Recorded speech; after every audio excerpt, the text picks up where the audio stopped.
all set to go here with the starting lineups, and we'll take a look at the Yankees first. We mentioned that there was some discrepancy in the starting lineup for the Yankees. Tommy Tresh, who has been suffering from a cold, tonsillitis, and somewhat of a sore throat, was a questionable starter. He did not play, as you know, yesterday in the final spring exhibition game against the Giants, but he is going to try it today. It's such a spectacularly beautiful day that Tommy, although he does not feel good, has decided to play. Had he not been able to play, Gene Michael would have taken his spot. The starting lineup for the Yankees on this opening day 1969, Horace Clarke at second base, Jerry Kenney in center field batting second, Bobby Mercer at third base hitting third, Roy White batting cleanup playing left, Joe Pepitone at first base, he's batting fifth, Tommy Tresh will hit sixth and play shortstop. Bill Robinson will be in right field, batting seventh. Jake Gibbs will do the catching. He'll hit eighth. And Mel Stottlemyre will pitch and bat ninth. For the Washington Senators, under the guidance of freshman manager Ted Williams, wearing uniform number 9, Dell Unser will start it off. He'll lead off and play center field. Ed Stroud will be in right field, batting second. Frank Howard, whose 44 home runs last year led the American League in that department and all of baseball, he'll bat third and play left. Mike Epstein will hit in the cleanup spot and play first base. Ken McMullen will play at third base and bat fifth. Hitting sixth and playing second, Tim Cullen. Ed Brinkman will be the shortstop, batting seventh. Paul Casanova will do the catching. He'll hit eighth. And Camilo Pascual, who won 12 and lost 12 in 1968, will do the pitching, and he'll bat ninth. So there you have it, the starting lineups for this opening day, 1969. And what a spectacular day. We mentioned it before, temperature 70 degrees, beautiful clear skies. It's the kind of a day when you're a ball player, you say, brother, give them all to me just like this. We mentioned before, this is the beginning of the 100th centennial anniversary for professional baseball. The Cincinnati Red Stockings had the first all-pro team back in 1869. There were professional ball players prior to this, but the 1869 Cincinnati Ball Club was the first all-professional team. To give you a little idea of how things have changed, back in 1869, the entire ball club's salary totaled only $9,500. The rawest rookie in the major leagues today gets $10,000. So there's quite a change. We'll be looking at some new changes this year. The mound's been shortened from 15 inches to 10. The strike zone has been dropped. It was from the shoulders to below the knee. Now it's been raised to just above the knee and lowered to the armpits. And also the 20-second rule will be in effect this year. With no runners on base, the pitcher, after the batter takes his position, must deliver the ball within 20 seconds. I want to point that out. It isn't from the time that the pitcher gets the ball from the catcher. The batter must be in position to hit, and then the umpire will point his finger toward the pitcher, and this, in turn, will dictate that the count is on for 20 seconds. So those three new innovations have been written into the rule books for 1969. As you know, we went through some various experimental phases with pinch runners and pinch batters in spring training, and they were used only during the training session, although they will be tried in some minor leagues throughout the minor league structure of baseball, and possibly in 1970, if they are proved fruitful and are worthy of it, may be entered into the rules. A week from tomorrow, incidentally, the Yankees open up at the stadium against these same Washington Senators, and that will give you your first opportunity to see Ted Williams in action as a manager. He was kind of a nervous guy before the game. Manager Ralph Houk, who's been through this many times before, sat composed and relaxed. But we're about ready to go. Pascual gets a sign from Casanova, and the 1969 season is underway with a high fastball. It's ball one to Horace Clarke. Ken McMullen at third, Ed Brinkman at short, Tim Cullen at second, Mike Epstein at first. The inner defense for the Senators. Pascual again, the 1-0 delivery. It's hit high in the air into short center field. Dale Unser drifting in, waiting. He's got it, one away. The season officially underway as Horace Clarke flies into short center field. One up, one down. And now the young rookie, Jerry Kenney, coming on.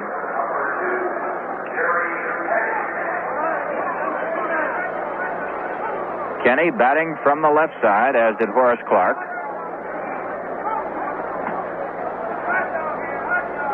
Ken McMullen in tight at third. Kenney will bunt. Pasquale's first pitch is a high curve. It's right in there. Strike one. Camilo Pasquale, who holds the strikeout record for the Washington Senators, struck out 15 batters. That's the club record. That was when he was with the Senators before moving to Minnesota. The one-strike pitch to Kenney is a check swing foul just off to our right and kicks off near the TV booth. No balls and 2 strikes. Camilo Pasquale, beginning his 16th season in the big leagues. Might mention, too, that this ballpark, formerly known as D.C. Stadium, has been changed to Robert F. Kennedy Stadium. And it is packed, a full house. The 2-strike delivery by Pasquale is a curve that's in the dirt, scooped up nicely by Casanova. 1 ball and 2 strikes, 1 away. Ball game just getting underway. Yankees batting top of the first. Dick Hauser in his first official role during the season, coaching at third, and Elston Howard doing the same at first for the Yanks. The 1-2 pitch is a high curve over the head of Jerry Kenney. 2 balls and 2 strikes. Bobby Mercer waiting in the on-deck circle.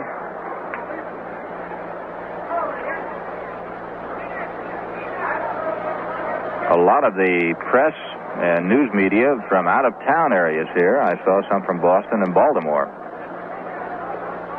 The 2-2 pitch now as Kenney waits. Pasquale delivers. Inside, it misses. It's a 3-2 count. There you hear the fans. They thought they had it. The plate umpire is Jim Honachek. He's the senior umpire in the American League. Hank Soar is at first. Frank Umont at second. Bill Haller at third. And they've got a young rookie umpire, Ron Luciano, who is in left field, sort of working out. They have 5 umpires today. The payoff pitch. Hit sharply into center. Unser on the move. He makes a play. That ball was hit. A fine play by Del Unser as Jerry Kenney unloaded on a fastball and drilled it into the gap in right center, but Unser was right there.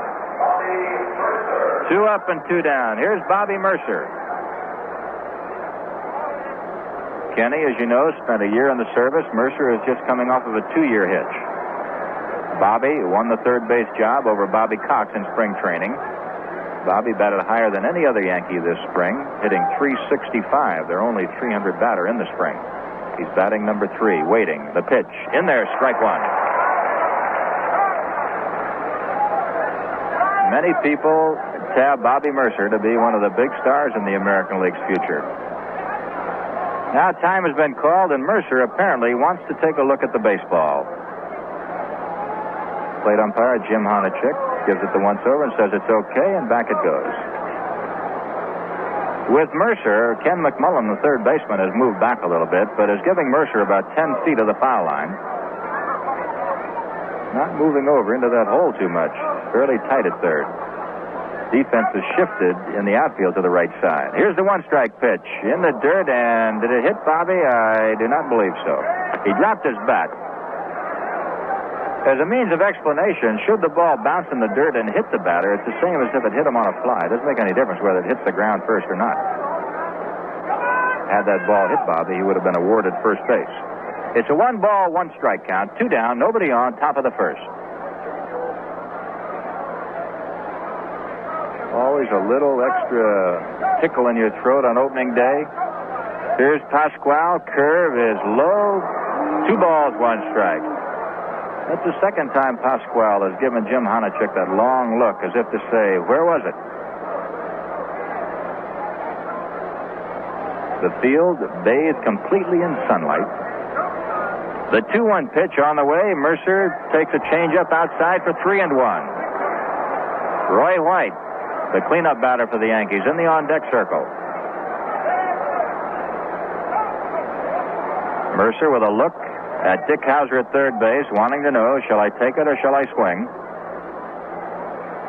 Pasquale into the windup. The 3-1 delivery is hit hard to center field. Unser moving back near the wall, backing up. He's got it.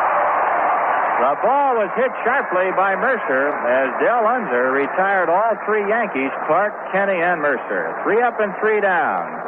And the score after a half inning of play, Yanks nothing, Senators coming to bat. We all know that no one is perfect, even an Atlantic Red Ball dealer. So I imagine it's possible that someday a Red Ball dealer could forget to clean your windshield. Possible, but very, very unlikely. And even if he does, you're still ahead, because Atlantic Red Ball Dealer Service carries a money-back guarantee. Anytime the dealer fails to clean your windshield, weather permitting, or doesn't offer to check the oil, he'll refund the cost of your gasoline. The offer may vary in some states, but Red Ball Dealer Service never varies. That's what makes it so great. Near to home or far away, whether the dealer is an old friend or a stranger, you just drive in at the Red Ball sign and relax. You know your car will be well taken care of because Atlantic Red Ball service is always the same for every customer, every time. It's so good, it's guaranteed.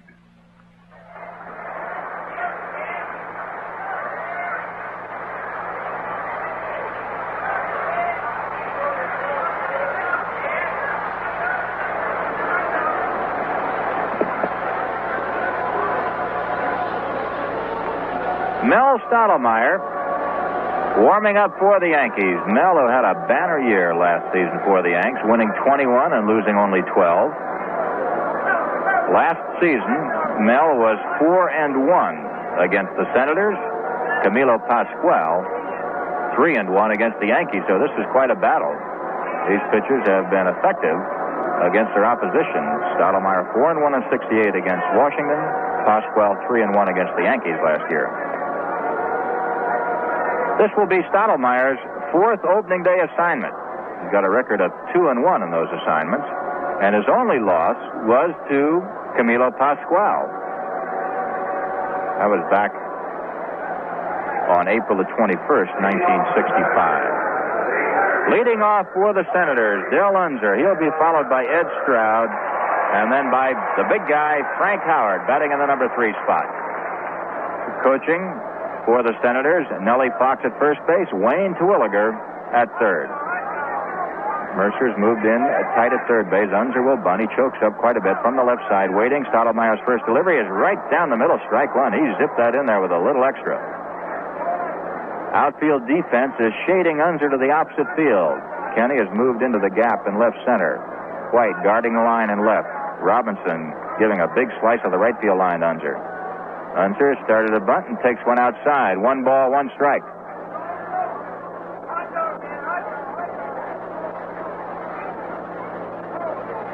The field in perfect condition. You walked around it out there. It's absolutely perfect. The 1-1 pitch to Unser by Stottlemyre. Hit sharply up the middle. It's in there for a single.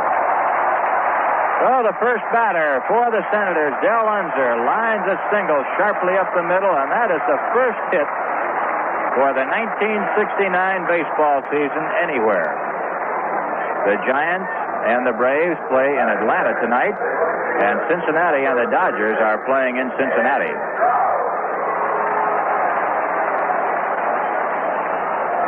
Ed Stroud is stepping in. Unser at first. Stroud, a left-hand hitter, waiting as Stottlemyre sets, delivers, outside corner, strike one. Beautiful fastball, just ticked the corner. Yankee infield, Tresh at short, Clark at second, very tight, double play depth. Stroud can run, and so can Unser at first. Stottlemyre coming into a set position. Mel ready. Kicks, delivers. There's a chopper over Stottlemyre's head. Clark up with it, has to go to first base, and getting by him down to second is Del Unser. Forrest Clark had to come in front of Unser, and the only play he had was at first base. Well, you hear the hand for the big guy. Frank Oliver Hondo Howard.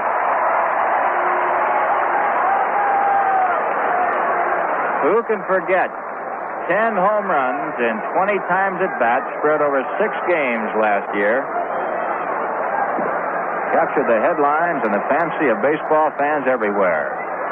big guy held out a lot, and he is not in top shape at the moment. Came in very late, but he got that big $100,000. Stottlemyre's first delivery to Howard, a ground ball. Mercer to his left. He has it. It's going to be a long throw. It's in the dirt. A nice pickup by Pepitone. Bobby Mercer was playing deep for Howard, went almost to the shortstop position, threw the ball low, and Pepitone scooped it out. Holding at second base, Del Unser. Fine play by Bobby Mercer. You can bet that these youngsters, like Mercer and Kenny, are going to be a little tight today. And even the veterans tighten up on days like this. Mike Epstein, who had a disappointing season last year, has never really hit the peaks expected of him, is stepping in right now. Unser at second. Stottlemyre kicks, delivers, and Epstein takes a slider in there, strike one.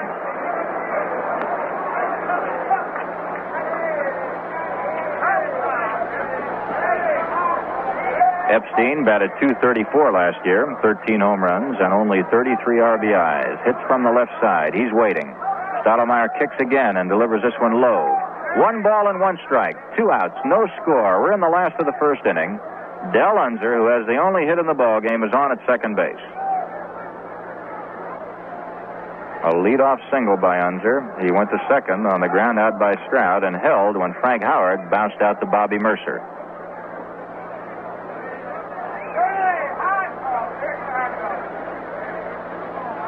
President Richard Nixon watching the action. Second time he's thrown out the first ball, once as a vice president in 59. All right, Stottlemyre sets. The 1-1 delivery is outside Epstein. 2 balls and 1 strike.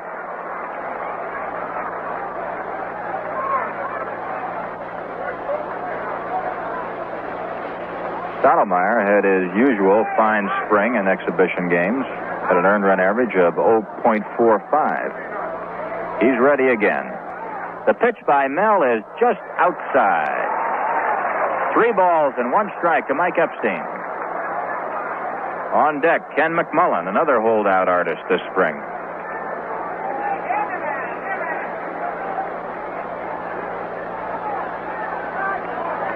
Stottlemyre once again, the 3-1 delivery to Epstein on the way, and Epstein takes a curve inside for ball 4.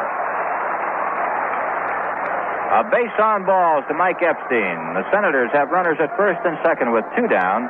The batter now, third baseman Ken McMullen. This ought to be a rather interesting year for baseball fans everywhere. Ted Williams, no question that he's the finest hitter in our generation, possibly of all time. And he's got a lot of young ball players with promise like McMullen, Epstein, Casanova, who are not hitting up to par. So it'll be interesting to see just exactly what he can do and how much he can do with these men. Ken McMullen, one of those youngsters who batted only .248 last year, waiting, takes a slider outside for ball 1 as Stottlemyre has lost that plate momentarily. The Yankees will rely heavily on their fine pitching of Stottlemyre, Bonson, Peterson, Burback, Kekich, Talbot, right down the line. The 1-0 pitch. There's a ground ball. 1 hopper back to Stottlemyre. Mel flips over to Pepitone, and the side is retired. So Stottlemyre, who ran into some hot water in the first inning, gets out of it. No runs, a base hit, 2 left. And the score after 1 full inning of play, Yanks nothing, Washington nothing. I'm home, honey. Don't tell me, Doris. Let me guess. You found a new way to spend money, right? Well, Herbie, not exactly. New clothes, new drapes, something new for the kitchen? Maybe a bathing suit this time, huh? You're wrong, Herbie. I talked to that nice man at Schenectady Trust. What? He told me they have a way that makes saving money easier than spending it. Oh, so far, so good. Schenectady Trust calls it Save-A-Mate. It's made for people who find it hard to save, especially these days. Well, we'd certainly qualify. But what makes Save-A-Mate so special? Because it's so easy. Schenectady Trust automatically transfers the money from our checking account into a savings account, just for us, as little as $10 a month, or as much as we want. That's why they call it Save-A-Mate. And when we want or need to buy something, we'll have the money for it in our Save-A-Mate account. You know, you're great, Doris. You were smart to let Schenectady Trust show us the easy way to save. I could hug you. Schenectady Trust, member FDIC. Well, there's quite a sign on the board out there as we get ready for the second inning, and it says, "Hello, Mickey Mantle, wherever you are." I don't know that Mickey's in the stands. We didn't see him around. But I'm sure that on today, of all days, Mickey will miss not being here as much as any other day this season. Camilo Pascual. He'll face Roy White, Joe Pepitone, and Tommy Tresh. Camilo Pascual, who's third on the all-time strikeout list for active pitchers. He's into the windup. Big curve over the head of Roy White for ball one. White, a switch hitter, batting from the left side. In fact, Clark, Kenny, Mercer, White, Pepitone, Tresh will all go up there from the left side. Swing and a miss by Roy White. 1 ball and 1 strike. Roy, as you recall, did not have the benefit of a complete spring training. It wasn't until March 20th that he was clear of his Army duty. Pascual, the 1-1 pitch. Fastball is high. 2 balls and 1 strike. Camilo Pascual is 20-26 lifetime against the Yankees. Pascual ready again. The 2-1 delivery. White waiting. Fouls it off on the right side. 2 balls, 2 strikes.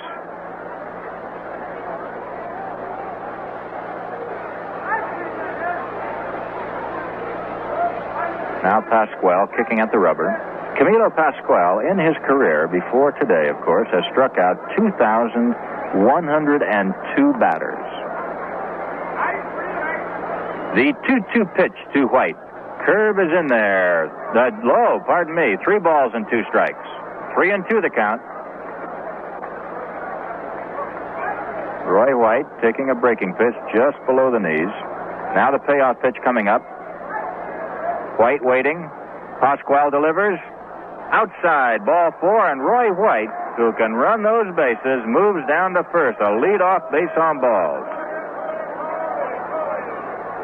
First Yankee base runner, and that'll bring up Joe Pepitone.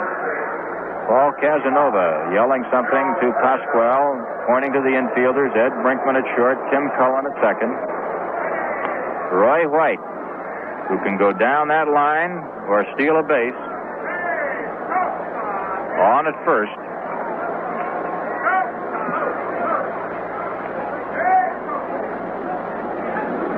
Pepitone stepping in. Nobody out. Outfield shifted to the right. Pepitone. Waiting. The pitch is on the ground foul past Ellie Howard down the right side. Last year, Roy White stole 20 bases. And he tied Horace Clark for the team lead in that department. Of course, it's Youth and Speed, 1969 edition of the New York Yankees. Pepitone, one of the veteran ball players. He's waiting as Pascual gets a sign from Casanova. There goes White. The pitch is taken. Casanova's throw is not in time, and White steals his first base. Ed Brinkman thought he had him, but Roy White gave a beautiful fadeaway slide to the inside of the bag. Not many men can do that. Usually they go the other way, and he beat the tag. So Roy White is on at second base. And while we're waiting for the dust to clear, let's pause for station identification. Bill Edwardson here, Monday through Friday at 7 in the morning and 1 in the afternoon. On WGY, Schenectady, New York.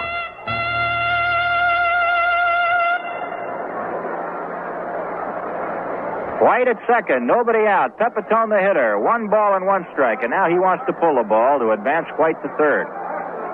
And on that, Pascual, who's been around a few years, as we mentioned, he's starting his 16th year as a pitcher, has a little conference with his catcher Casanova. He'd like to get Pepitone to hit to the left side so White would not be able to advance. Any ground ball to the right side to Cullen at second or Epstein at first will move White over to third with only one out. On the other hand, Pepitone might hit something where nobody's standing. There's a curve that's low and inside. 2 balls and 1 strike.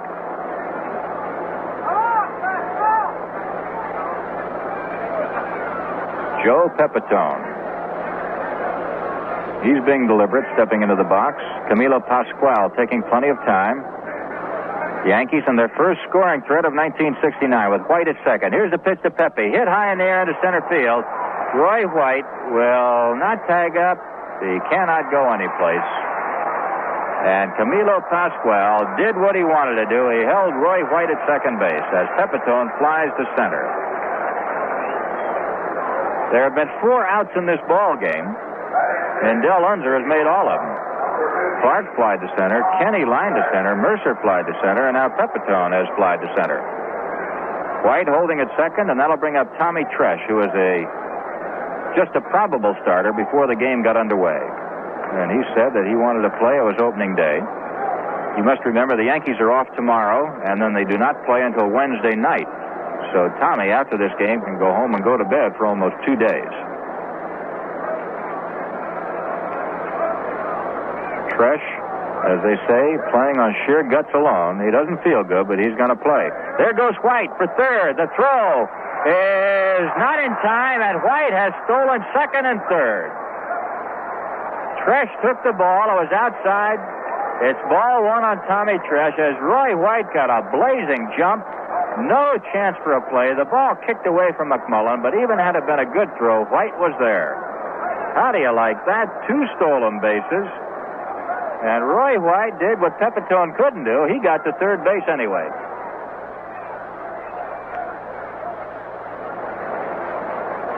Tommy Tresh now with the infield in.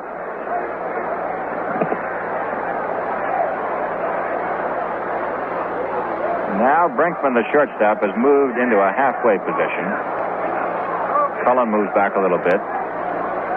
Pascual taking his windup, delivers, and the ball is sliced off into the Yankee dugout from the bat of Tommy Tresh. 1 ball and 1 strike. I see a man with a hat on and a business suit who brought a glove with him. He's standing right at the railing, ready to catch anything that comes his way. I gotta say, there's a baseball fan. We used to call him Baseball Nuts or Baseball Joes, but he brought his glove with him. People sitting here in their shirt sleeves, those that are in the sun. Beautiful day. Can't get over it. 70 degrees. The 1-1 pitch as Tresh waits. Here it comes. Sharply hit for a base hit, and the Yankees lead 1-0 as White comes across. Tommy Tresh lined a sharp single between Epstein and Cullen into right field. And the Yankees take the lead 1-0. So Tommy Tresh off to a good start in his first at-bat. And isn't it always the way? Tommy feels miserable. And yet he walks up there and stroked a curveball solidly into right field. And the Yankees lead 1-0. Bill Robinson stepping in. Tresh at first. 1 away. Top of the second. Yankees leading 1-0. Camilo Pascual getting the sign from Paul Casanova. Throws to first. Tresh back in plenty of time. Senators, their dugout on the right side. Yankees on the left side. There's a high, tight fastball. It misses to Robinson. Ball 1.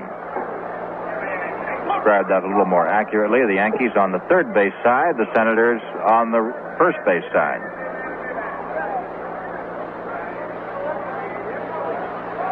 Pascual ready again. Robinson waits. Here's the pitch. Hard hit ball to McMullen. Bobbles it at third again, then throws to second in time to get Tresh. Ken McMullen bobbled the ball twice, but he did manage to pick it up in time to get Tommy Tresh at second base. The ball was hit so sharply that McMullen had a chance to kick it around a while and still get Tommy. Robinson holds at first base on the force, and that'll bring up Jake Gibbs with 2 outs.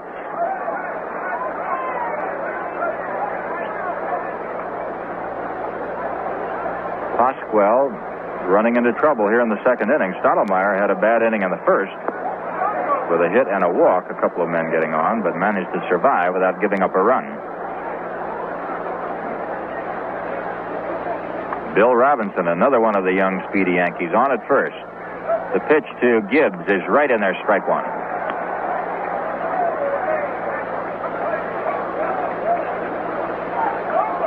The Yankees, as we mentioned, off tomorrow. They play again Wednesday night, and it'll be Stan Bonson, the Yankees Rookie of the Year last season, going up against the young rookie, at least in age, Joe Coleman for the Senators. He's not a full-fledged rookie, but he seems to be. He's only 22 years old.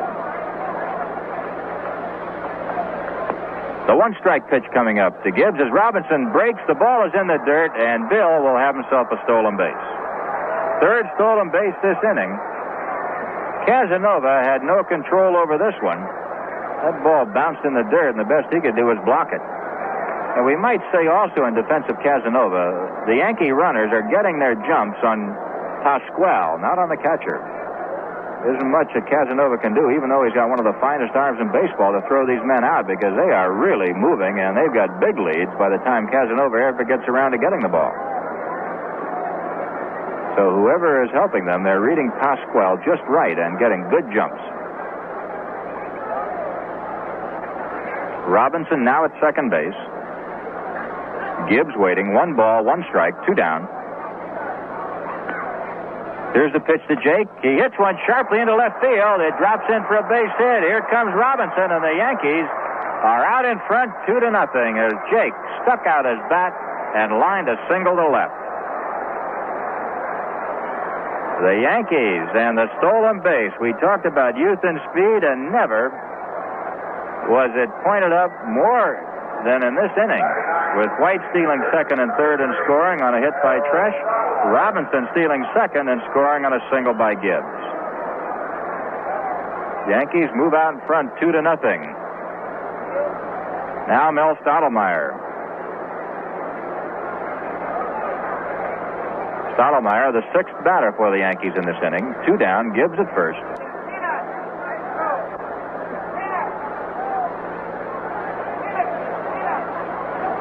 Defense straight away for Stottlemyre. Not too deep either in the infield or the outfield. Mel drills one hard to left. Frank Howard backing up, one-handed, and that ball was really hit. Stottlemyre never hit a ball any harder, but the big guy backed up and one-handed it to take a possible extra base hit away from Mel. For the Yankees, 2 runs on 2 base hits, 1 man left. 3 stolen bases in that inning for the Yankees. And the score after an inning and a half, it's the Yankees 2 and the Senators nothing.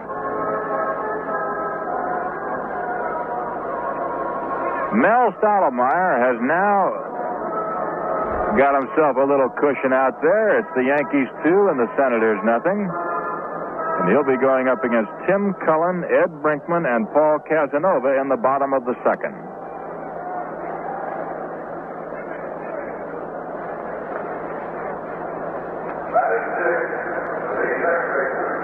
Tim Cullen, good defensive second baseman, has never been too much in the hitting department.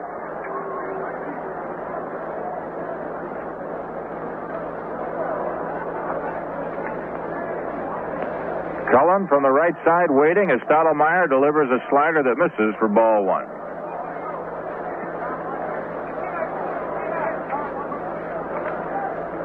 Cullen wearing uniform number 1. He's waiting. The 1-0 pitch, a chopper to third. Bobby Mercer has this one easily. Flips over to Pepitone. It's 1 away. That's the kind of action you'd like to see when Mel Stottlemyre is out there. When those ball players are hitting that ball on the ground, then he's sharp. That sinker is moving. 1 away, and the batter now is Ed Brinkman. This is another of the youngsters that manager Ted Williams is concentrating on. Brinkman batted only .187 last year. 6 feet, 170 pounds, and he has choked up way off the end of that bat. Takes a strike right in there. Brinkman now is going into the pitch more. He's choking way up. Good 6 or 7 inches off the handle. You'd have to see it to believe it. Has changed completely. He's waiting. Stottlemyre delivers. Brinkman takes low and outside. 1 ball, 1 strike. Nothing but ones out there. Ball 1, strike 1, 1 out. Brinkman with uniform number 11. Yankees are leading 2-0, last of the second. Stottlemyre ready. The 1-1 pitch fouled off on the left side, and that'll dribble into the Yankee dugout. The outfield has pulled in quite a bit with Brinkman up there.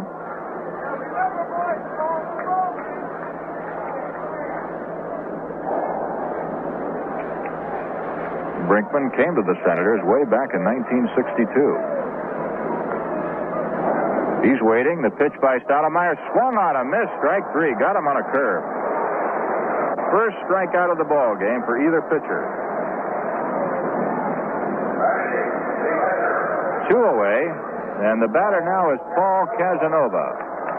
And here is another of Ted Williams' youngsters that he'd like to convert into a better hitter. Last year, Casanova batted only .196. Spent part of the year at Buffalo. Paul had some problems with the front office, and that there was a temperament thing going, sort of a personality clash. Fine defensive catcher. Waiting, takes a strike right in there. No balls, 1 strike, 2 outs, nobody on. Casanova batting in the number 8 spot. Casanova slightly closed stance from the right side waiting. Stottlemyre delivers. A 1-hopper, and Mel has it. He flips over to Pepitone, and Mel gets out of it easily. 3 up and 3 down. The score after 2 full innings of play, the Yankees 2 runs on 2 hits, Senators no runs and 1 hit. And now more thank yous from Peels for the folks who've tried their real draft beer.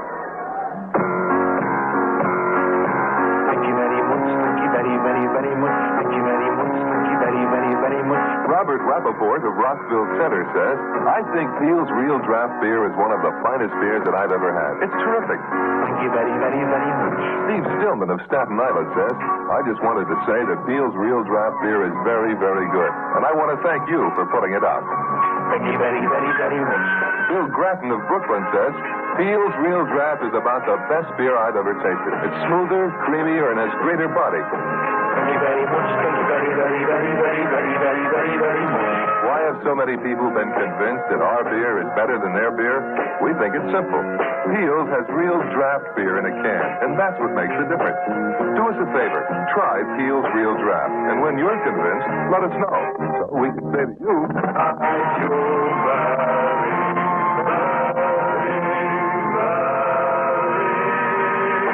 thank you very much.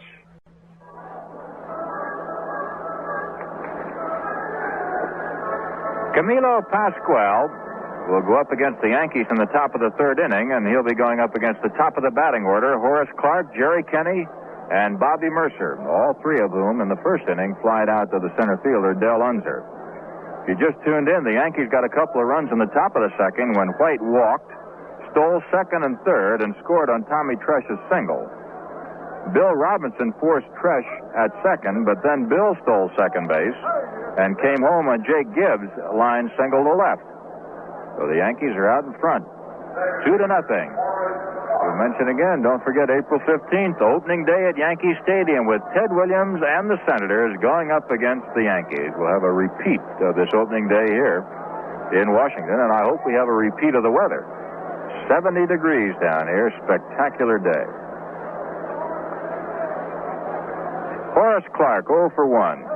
Stepping in there from the left side, a switch hitter. Pascual ready. Fires. There's a chopper to first. Epstein will make this one all by himself and does. 1 away.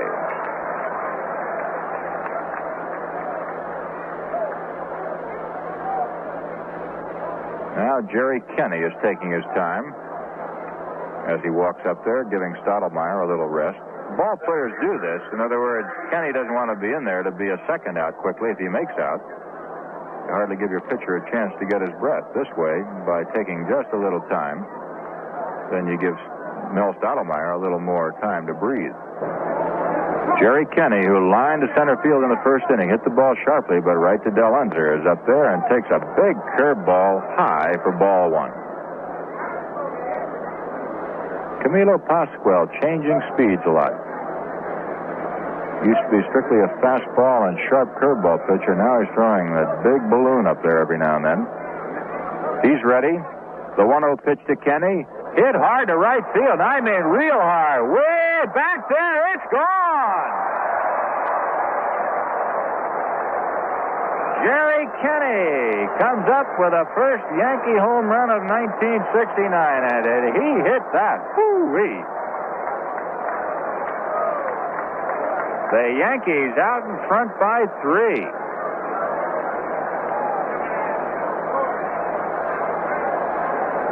Kenney did not have an outstanding spring, but in these last 2 exhibition games, he has really come to life. Jerry batted only .217. So that ball jumped out of here. That was Kenney's second big league home run as Bobby Mercer steps in. There's a slow curve outside, ball 1.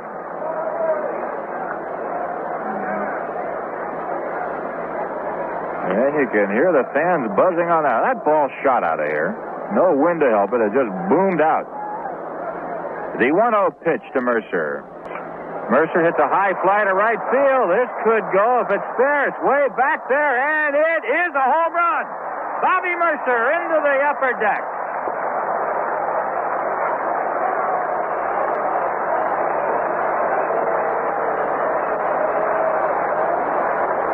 Back-to-back home runs by the 2 youngsters that the Yankees have been touting all spring, and the Yankees now have a 4-0 lead. That is Bobby Mercer's second Major League home run, and the bullpen goes into action. That ball went into the upper deck. Just fair, not more than 2 feet. First base umpire Hank Soar, running down the line, made the call. Bob Humphreys, right-hander, warming up for the Senators as Roy White steps up. White walked, stole second and third, and scored a run. Fastball is outside, ball 1. Camilo Pascual getting tattooed by back-to-back homers by Kenney and Mercer.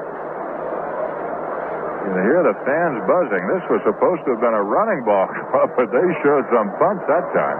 Here it comes. White waiting. Hits a chopper to second. Cullen on the big hop. Flips in time to Epstein. 2 down. Now Joe Pepitone, who flied to center field in the second, steps up.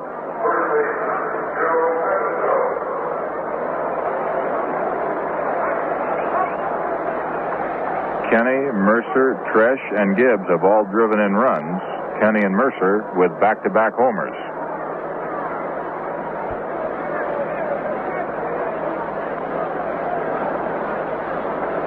Pepitone waiting. 2 out, nobody on. Curve drops in there, strike 1.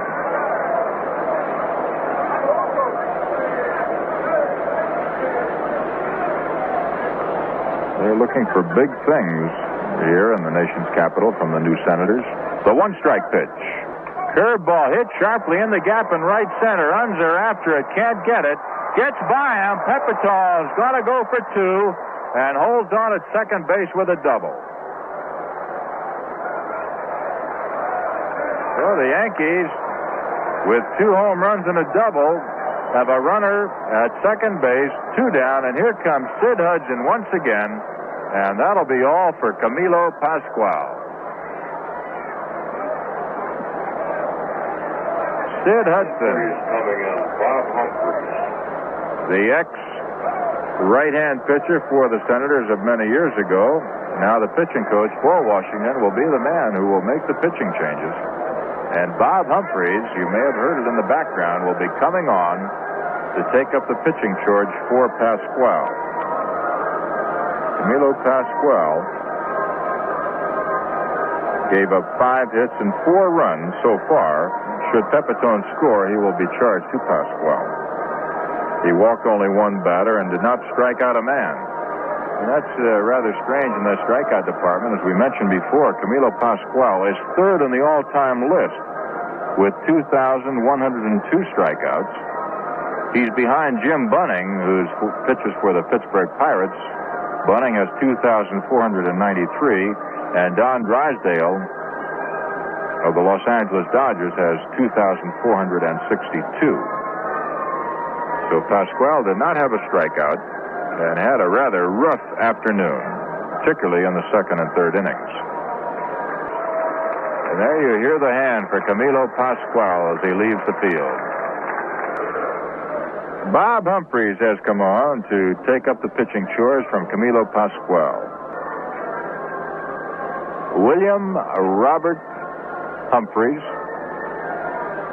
uniform number 23. He's not too big, 5'10", 170 pounds. So the right-hander facing Tommy Tresh, who singled in the first Yankee run on the second inning. Pepitone a second. The first pitch to Tommy, it's a knuckleball swung on a miss, strike one. Humphreys, who has developed a knuckleball, he started last year, has picked up in his pitching precision quite a bit. He didn't have that knuckleball. Once he got it, he got better. All right, Humphreys ready again. The one-strike delivery, another knuckleball hit high to right field. Waiting for it is Ed Stroud. Waiting, the ball comes down, and Stroud makes the play. So the Yankees are out of there, but they come up with 2 runs on 2 hits. The home runs by Kenny and make that 3 hits. Home run by Kenny Mercer and a double by Pepitone. No Senator errors. 1 man left. The score after 2.5, it's the Yankees 4 and Washington nothing.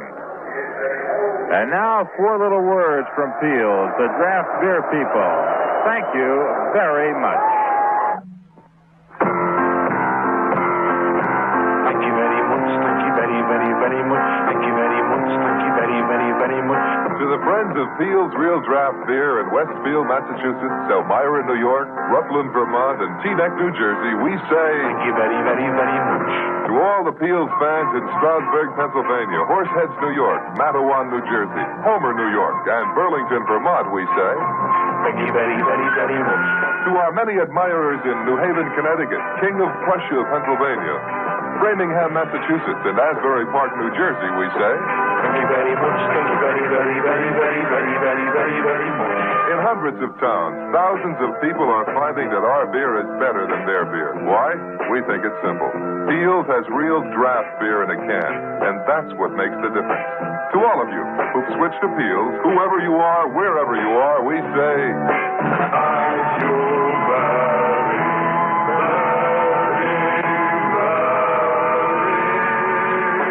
Thank you very much. All set to go here in the bottom of the third inning with the Yankees leading 4-0. Mel Stottlemyre and Camilo Pascual, the starting pitchers. Pascual has been removed. Stottlemyre still in there. And he's going up against the man who took over for Pascual, Bob Humphreys, who takes a curve high for ball 1. It'll be Humphreys and then the leadoff man, Unser and Stroud.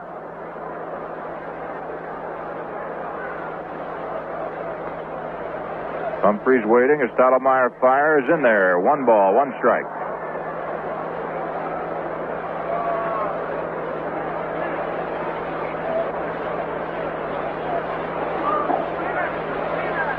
Mel ready once again. Delivers a check swing foul. 1 ball and 2 strikes. Plate umpire Jim Honachek. Hank Storr at first. Frank Umont second. Bill Haller at third. And then we've got a young rookie, Ron Luciano, who is working out along the left field line, getting his feet wet. Here's the 1-2 pitch, Humphreys. Bouncer toward third. Mercer up with it. Plenty of time. Fires to Pepitone. 1 away. Humphreys actually lost his bat as he swung at the ball. And while we wait for the leadoff man, Unser, to come up there, let's pause for station identification. Join me, Harry Downey, weekdays 10 to 11:30 a.m. and 3 to 6 p.m. here on WGY 810 on your dial, Schenectady.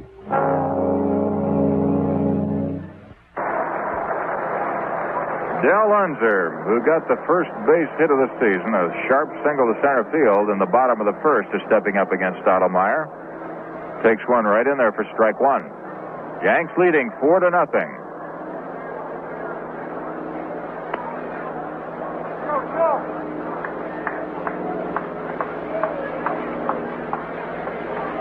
Mel ready again.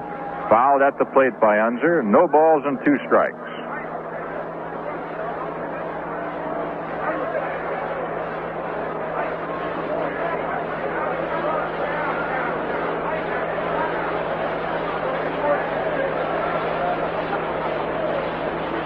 Stottlemyre hitching up his pass a little bit. Defense in tight. Unser can run.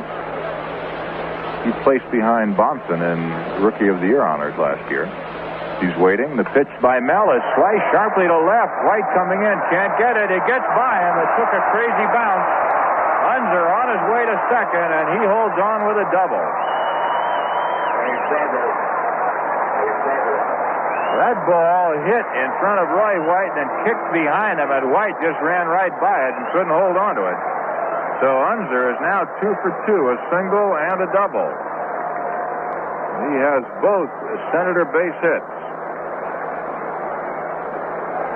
Yankees out in front, 4-0, last half of the third. Here's Ed Stroud, who bounced to second in the first inning.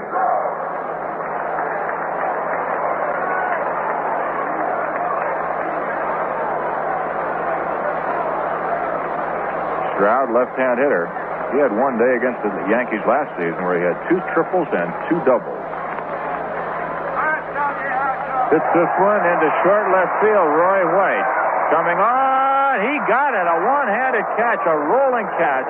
As White actually lost the ball momentarily, went back a few steps, and then had to recover, and he did with a diving, rolling catch, and gets a fine hand from the fans. Oh, boy.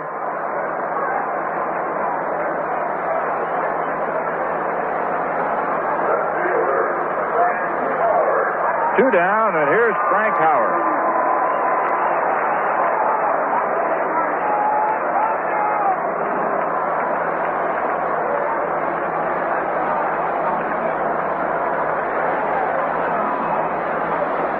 Howard, that big 6'7" giant, 260 pounds, waiting. High fly, right field. Bill Robinson drifting in. Glasses down. Fighting the sun, but he's got it. So Stottlemyre gets out of it. No runs on a hit and 1 left. And the score after 3 full innings of play, it's the Yankees 4 runs on 5 hits, the Senators no runs on 2 hits. And now let's listen to Phil Rizzuto with an interesting question for manager Ralph Houk. Well, Ralph, how about the division that the Yankees are in? It's definitely the tougher of the 2 divisions, and I think that it makes the team up for more ball games. They won't be relaxed too much. Phil, I feel the same way. I think most people recognize the fact that we are in the division with Detroit and Baltimore and Boston and Cleveland. And I don't think this is going to hurt us too much. We may not win quite as many games as you would have in the other division, but I think the club will always be up. I think we realize that we've got the toughest teams to beat. And I think the club will stay up, and we're really going into this thing with the idea that we think we can take it all. Now, I know that's a little far-fetched in some points, but with the pitching we have, and if these young players can just keep coming, and if we get off right, where they can get the confidence and know they can win, it's just hard to say what will happen, and we might really shake some people up. Well, it's always hard to say just what will happen, Ralph, and what's happened in this ball game, a 4-0 Yankee lead. Back-to-back home runs by Jerry Kelly and Bobby Mercer. It wasn't until July 7th last year that the Yankees came up with back-to-back home runs in a ball game. I believe that was White and Costco against Baltimore at Yankee Stadium. Jerry Coleman's moved over to television to join Phil Rizzuto. I'm Frank Musser, sitting in with you right now. And Bill Robinson is set to lead off as we go to the top half of the 4th inning here at Robert F. Kennedy Memorial Stadium.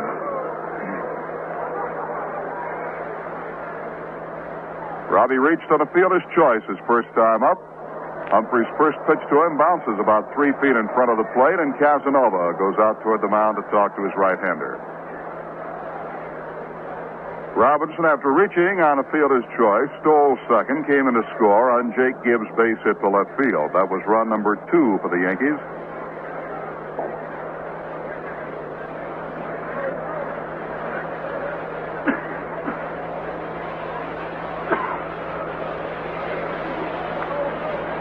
Next pitch to Robinson. Over but low. Bounces away from Casanova. 2 balls and no strikes now to Bill. Jake Gibbs on deck, and then Mel Stottlemyre. Oh, what a beautiful day for baseball here in Washington. And we understand a beautiful day in the New York area.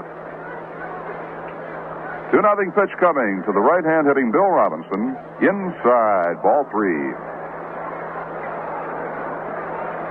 Yes, sir, it's days like this that makes you want to see baseball. And Yankee fans will have their first opportunity a week from tomorrow.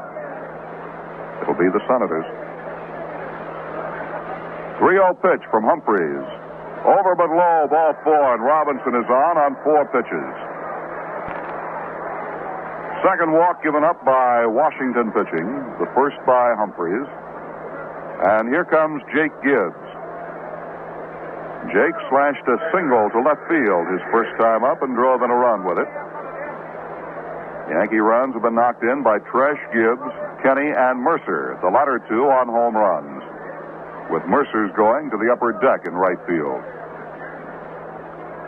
Epstein holding against Bill Robinson. The look over there by Humphreys. The kick, the pitch, Robinson goes. There's a high fly ball down the right side. Racing for it, the right fielder and the second baseman, and it is caught and now dropped by the second baseman. It's a fair ball. The throw to second base not in time to get Bill Robinson. Cullen caught it and dropped it. Umpire Hank Soar says it was in fair territory, and now Cullen is putting up quite a beef. Cullen putting up quite a beef, and Ted Williams is on the field. Ted Williams has come out to protest the call by Hank Soar. An error is charged to Cullen on the play, and Ted Williams has taken the beef right now to Hank Soar, and they are joined out there by the plate umpire Jim Honochik. It's an error. Bill Robinson had a good break towards second. Gibbs popped it up into shallow right down the right field foul line. Robinson stopped halfway, and when Cullen got to the ball, Robinson raced back to first. But no sooner had he got back to the bag than Cullen dropped the ball in fair territory. Robinson reversed his field, raced to second base, and Gibbs is on an error charged to Cullen. Williams gives up the argument and goes back into the Senator dugout.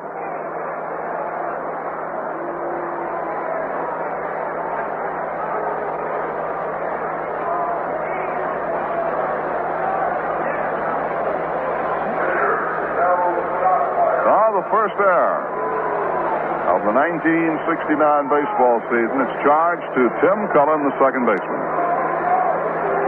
Here is Stottlemyre lined out to Frank Howard in left field. He's up there to bunt, takes the bat away, and it's a foul ball as it bounces off the end of the bat and rolls to the right side.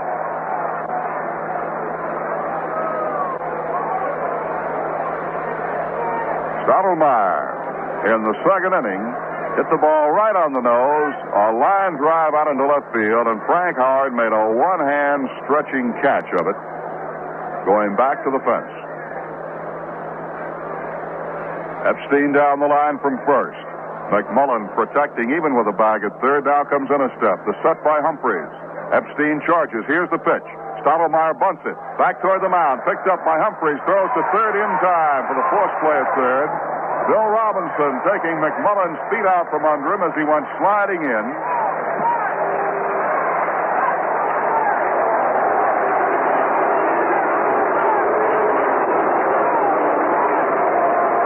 So Robinson is out on the force play at third. Humphreys to McMullen.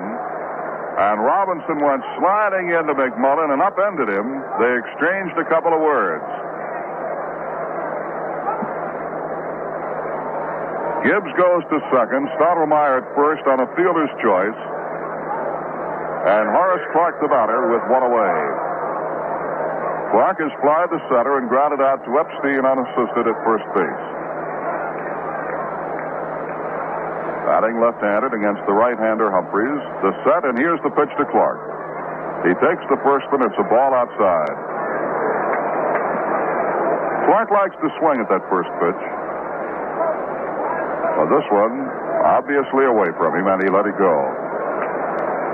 Gibbs away from second. Stottlemyre leads at first. Humphreys, high stretch. Goes behind his neck on the stretch. Kicks and deals. Clark swings and lines one up the middle into center field, base hit. Gibbs will try to score on it. Here comes Unser's throw to the plate. Here comes Gibbs. He slides. He's safe as the ball is knocked out of Casanova's grip. And on the play at the plate, Stottlemyre raced on to third, and Clark goes to second. They had a play on Jake Gibbs as Unser fired the ball into the plate from center field. Gibbs banged into Casanova, knocked the ball loose, and the Yankees lead 5-0. It is a single and a run batted in for Horace Clark. He goes to second base on the throw home.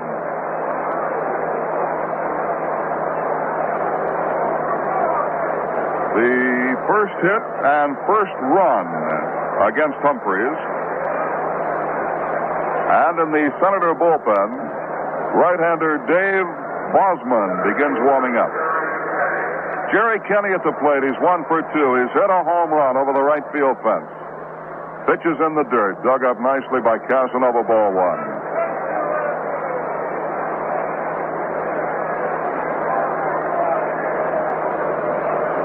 Credit Clark with a single and a run batted in.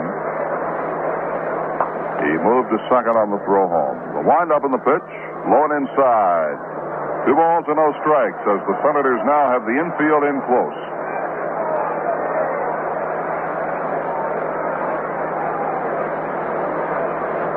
Bob Humphreys, who has added a knuckleball to his repertoire of pitches,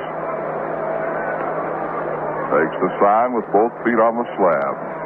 Double pumps, kicks and throws. Fastball is popped up on the left side. Foul territory. McMullen after it. Over toward the dugout. He has room and he makes the catch. So there is out number 2.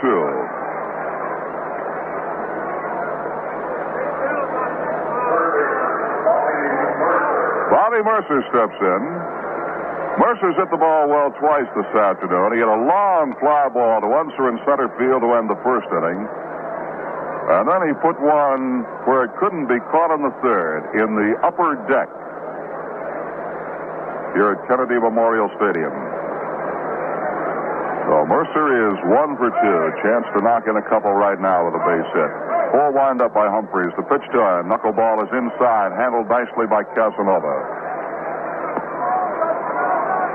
Out in right field, Ed Stroud is backed off deep against Mercer. The center fielder Unser shades a bit toward the alley. Howard gives up the foul line and left. Shortstop Brinkman almost behind the bag. Here's the pitch. Strike is called. Ted Williams was saying down in Florida he did not think that Mercer would be a pull hitter. However, the Senators are playing him as a pull hitter, especially on the infield, with the shortstop way over towards second base. The pitch to him. It is looped out into right field, and it may drop and does for a base hit. Gets by Stroud. Mercer around second. 2 runs have scored. Mercer on his way to third. And he pulls in standing at third. The Yankees lead 7-0. Signal, 2 runs batted in, error 9. A single is credited. 2 runs batted in, and an error will be charged to Stroud, letting the ball get by him and allowing Mercer to go to third. So Bobby Mercer gets his second hit of the afternoon, and his second and third runs batted in. That may be all for Humphreys. Sid Hudson, the Senators pitching coach, is on his way to the mound.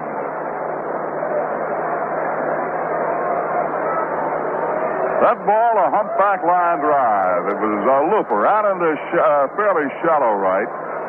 It looked like Stroud at first wanted to make a shoestring catch. Then he tried to play the ball on a short hop, and it skipped by him. And that is not unusual this early in the season. Ballparks have, for the most part, been resodded. And those balls will take some tricky hops in the outfield. Earlier in this game, we saw 2 balls in the outfield take real strange bounces to get by the fielders. That will be all for Humphreys. Dave Bosman will be coming on to pitch now for the Senators. So Humphreys is credited with one full inning. He came on to retire Tresh for the final out in the top of the third. He has retired two men here in the fourth. Could have had the side were it not for the error by Cullen on Gibbs' fly ball down the right field line. The runs off Humphreys are unearned, all unearned. The 3 runs given up by Humphreys are unearned. And, of course, should Mercer score, it would be an unearned run, too. Humphreys has allowed 3 runs, 2 hits. He walked one, and he struck out nobody.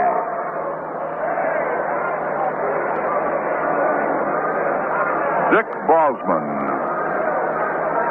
now coming on to pitch for the Senators. Bosman, 25-year-old right-hander, 6'3", 205 pounds, out of Kenosha, Wisconsin.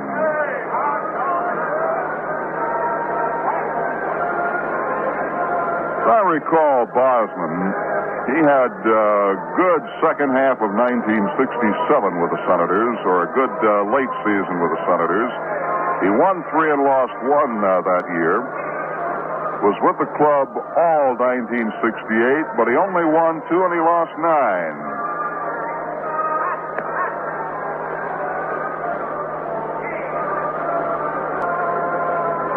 Bosman likes to live a little dangerously at times because he builds and drives drag racers.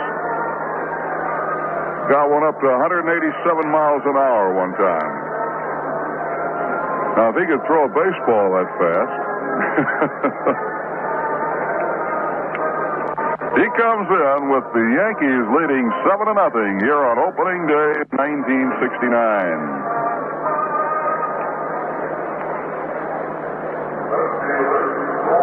This going generation Yankee team giving it the go this afternoon. They've had 3 stolen bases. They've been taking the extra base. They've hit the long ball. And so far have had fine pitching from Stottlemyre. Roy White ready to go against Bosman. Right-hander whips the ball in, and it's called strike 1.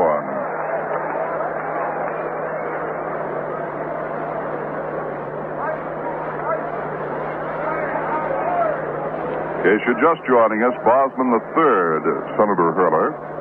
Pasquale started, then Humphreys. Looked at third base. Full windup by the Husky right-hander. The pitch, breaking pitch is low. Dug up nicely by Casanova. 1 ball and 1 strike to Roy White. Roy walked in the second inning, stole second, then stole third, and scored the first run of the game. In the third inning, he grounded out to Cullen at second. Mercer gives him a false start down the line from third, stops quickly. Bosman staring down to Casanova. Mercer gives him another little jump, and now White steps out. Time is called by the plate umpire, Jim Honachik. Hank Soar at first, Frank Umont at second, Bill Haller at third, and Ron Luciano down the left field foul line. Pitch is low. 2 balls and a strike. And again, Casanova has to dig it out of the dirt. And now the Washington catcher requests time and goes out to the mound. McMullen also comes across from third.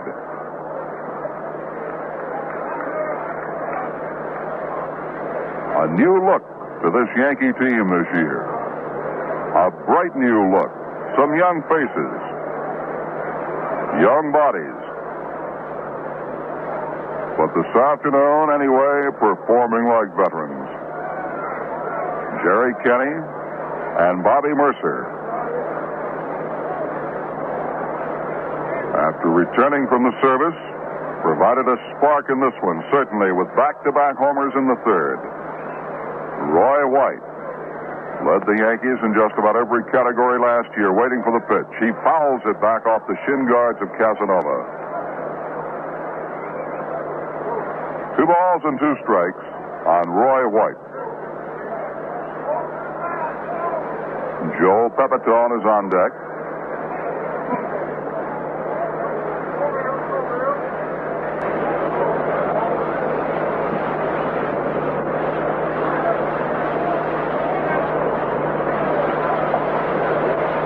Hush has fallen over this crowd of some 44,000 this afternoon. Here's the 2-2 pitch to White. Low and inside, gets away from Casanova. Here comes Mercer. He scores.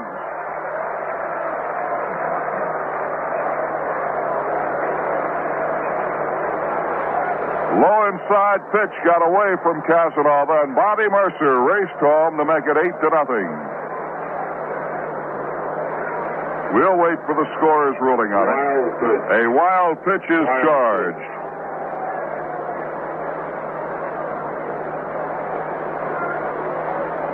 The run is charged to Humphreys.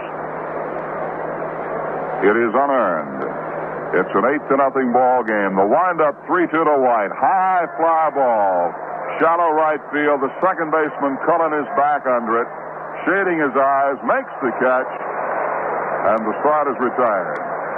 But the Yankees have scored 4 runs in the 4th inning on 2 base hits, 2 Washington errors, and nobody left on base. At the end of 3.5, it's the Yankees 8 and the Senators nothing. And now listen for your name as Peels thanks some more fans of their real draft beer. Thank you very much. Thank you very, very, very much. Thank you very much. Thank you very, very, very much. Edward Schumann of Plainview, Long Island says, I've never enjoyed a beer as much as Peels. This is the finest beer any man could buy. Thank you very, very, very much. Barry Broth of Brooklyn says, I agree with the other people in your commercials. Peels Real Draft is the greatest. It tastes like it came out of a keg. Thank you very, very, very much. Rose Calvert of Manhattan says, I enjoy Peels Real Draft better than any beer I've ever tasted. It seems to have real body.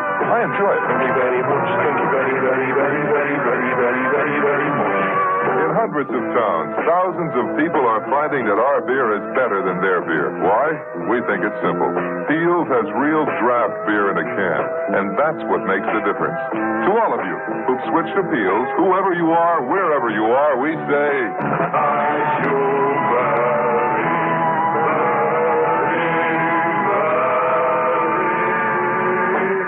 Thank you very much. Well, the Yankees have manufactured an 8-0 lead now for Mel Stottlemyre. As we go to the bottom half of the 4th, and Stottlemyre will work to Epstein, McMullen, and Cullen.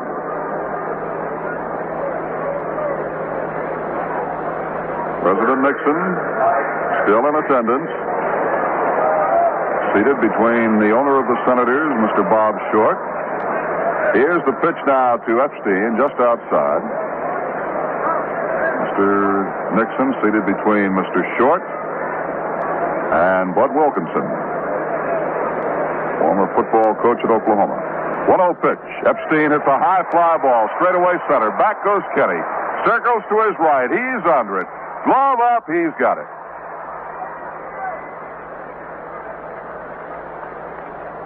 Epstein flies out to Jerry Kenny in center. 1 down, and the batter will be Ken McMullen. McMullen slapped one back to Stottlemyre, and Mel threw him out to end the 1st inning.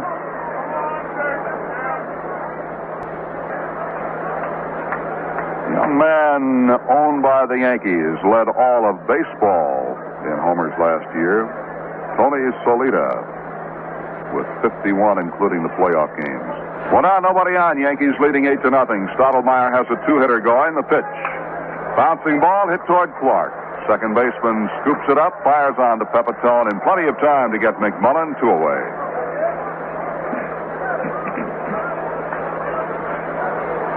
I'm sure you know that Ted Williams and the Senators furnished the Yankees opposition for the opening series at Yankee Stadium beginning a week from tomorrow. Senators in the afternoons of Tuesday, Wednesday, and Thursday of next week. And they'll be followed by the world champion Detroit Tigers on Saturday and Sunday. Here's the second baseman, Tim Cullen. And the first pitch is in there for a called strike. Stottlemyre with an 8-0 lead, getting that first pitch right over, getting a jump on these hitters. Stottlemyre pumps, kicks, and throws. Breaking pitch is lined out into center field, and it's in for a base hit. Kenny charges, scoops it up barehanded, fires back to second base, where Tresh takes the throw. So Cullen is on with the third hit of the afternoon for the Washington Senators. It brings up shortstop Eddie Brinkman.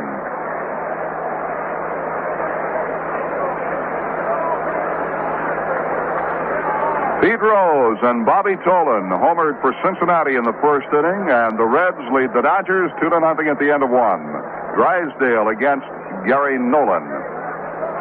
Line drive, and it is over Bobby Mercer out into left field.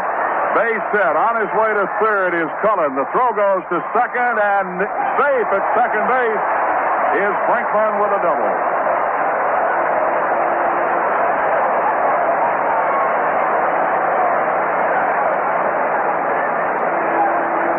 Roy White fielded that ball and left, whipped it to second, and Brinkman was safe by an eyelash as Horace Clark applied the tag, but just not in time.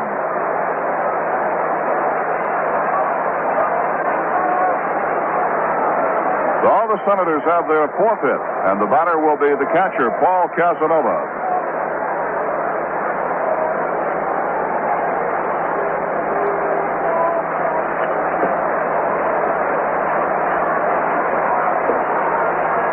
Activity starts in the Washington bullpen. Right-hander Casey Cox.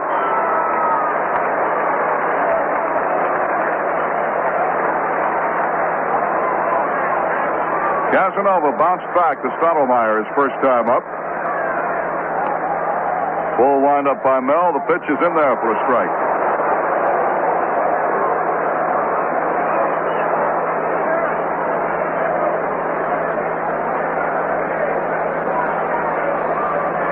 Third time in the game, the Senators have had a runner or runners in scoring position. 0-1 pitch. Just a bit inside for a ball. 1-1. In the first inning, the Senators had a runner at second with one out. In the third inning, they had a runner at second with one out.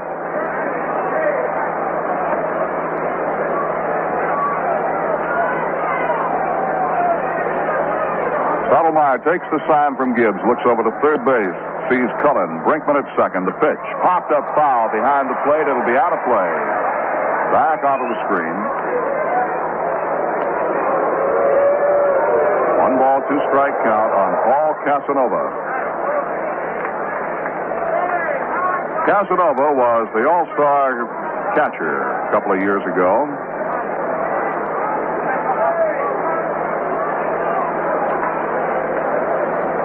He was voted to the team. I don't believe he got into the All-Star game. I think Freehan caught all, 15 innings. And last year, Casanova tailed off considerably. Fans come alive here at the stadium. The wind-up in the pitch. Foul back. Keep having a tendency to refer to this beautiful ballpark as the D.C. Stadium, which was the name of it until this year when it was renamed in honor of the late Robert F. Kennedy. It is now Robert F. Kennedy Memorial Stadium. A ball and 2 strikes on Paul Casanova. Stottlemyre, full windup. The kick, here's the pitch. Ground ball to third. Mercer has it.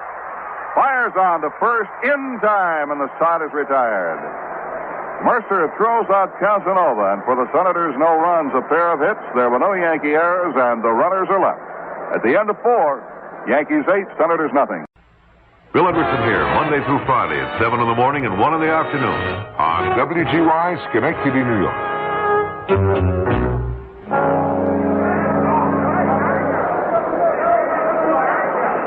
Joe Pepitone, Tom Tresh, and Bill Robinson due up in that order as we go to the top of the fifth. Dick Bosman on the hill for the Senators, and between every half inning, the photographers get up, move over in front of the presidential section to snap pictures of President Nixon and his party. Here's the pitch to Pepe. It is low, ball one. Pepitone flied to center in the second inning. Then he doubled to right center field in the third.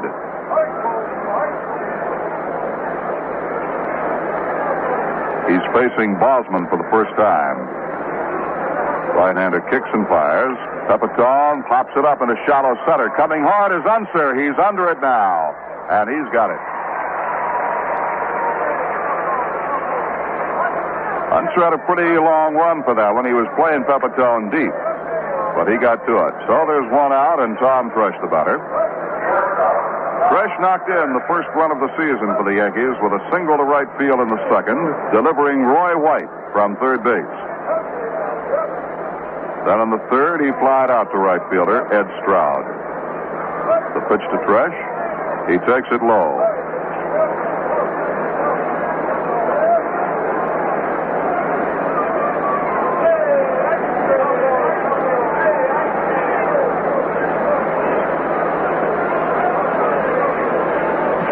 Foul ball bounced back behind the plate. Evens the count, a ball and a strike.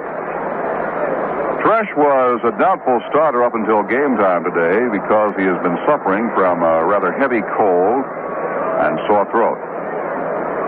Had he not been able to play, of course, Gene Michael would have filled in as short. But he informed manager Houck he was able.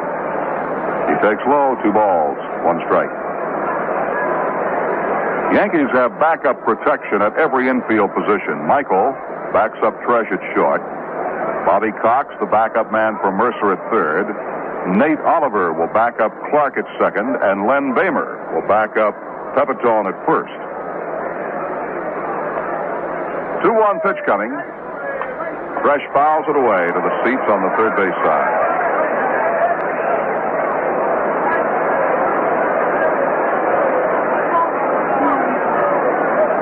Michael can also play second, so can Cox. Bamer can play all around the infield. He's had experience at all 4 infield positions. And backing up the outfield, Dick Simpson and Billy Cowan. The other Yankee catcher, and not a backup man by any means, as he will share the duties with Gibbs this year, is Frank Fernandez. 2 balls, 2 strikes. The pitch to Tresh. Bouncer down the first baseline, fielded by Epstein behind the bag, makes the play unassisted, and there are 2 out.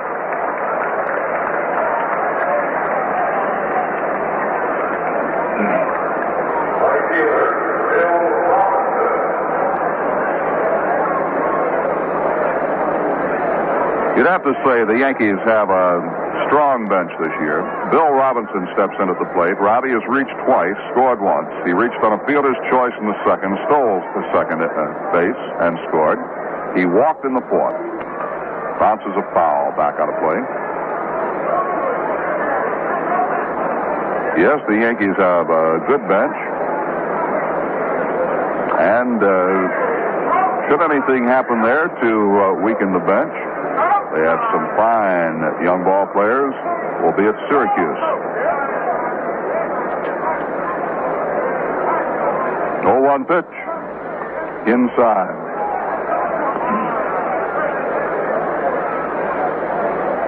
One ball, 1 strike. Think of outfielders. You have to think of Tommy Chopay. Had a very good spring. Young catcher, Thurman Munson. Tony Solita. Frank Baker, the shortstop.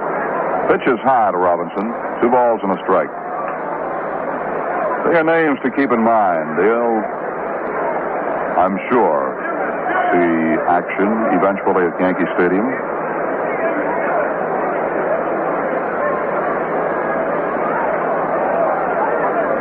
All quite impressive this spring.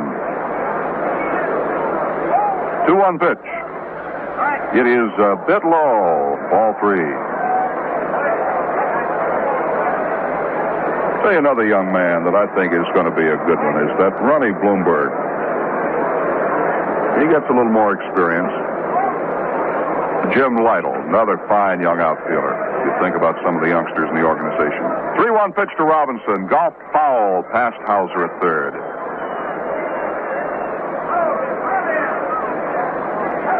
Tony Salita, we mentioned. Think about pitchers. Think of a John Cumberland. Say a left-hander that looked quite impressive. Was that Gary Jones? Didn't he? Yes, he did. They're all names to keep in mind.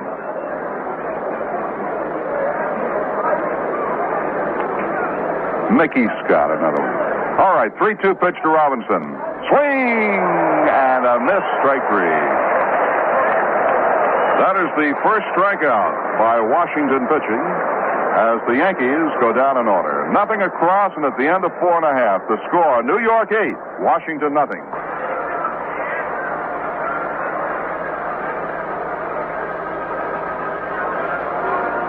We go to the bottom half of the fifth inning. Pitcher Dick Bosman due to lead off, and he will bat. There is no activity in the Senator bullpen. There has been no reason for activity at all in the Yankee bullpen with Stottlemyre in control through the first four. Bosman is a right-hand hitter. He'll be followed by Unser and then Stroud.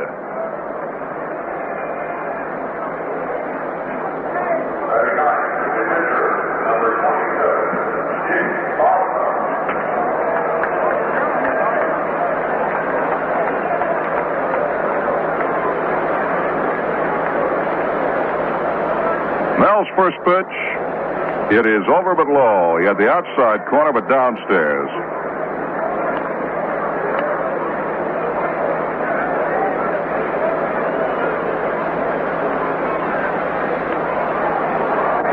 Next pitch misses, ball two.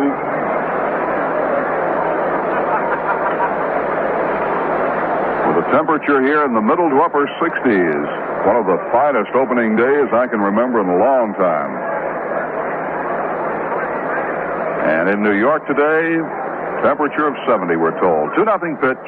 Bosman takes low ball three, and Stottlemyre's way behind on the pitcher, Dick Bosman.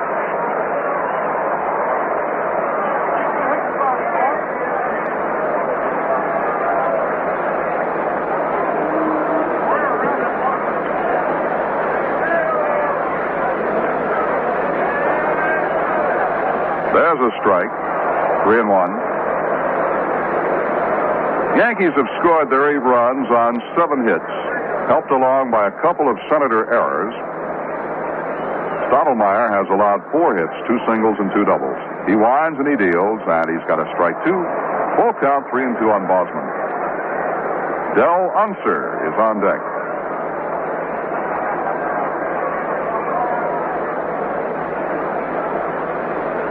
Crowd here in excess of 40,000. The pitch. Swung on and missed. He swung at a bad pitch and throws his bat down in disgust. That pitch was outside and low, and Bosman bit for it. For Mel Stottlemyre, second strikeout of the game.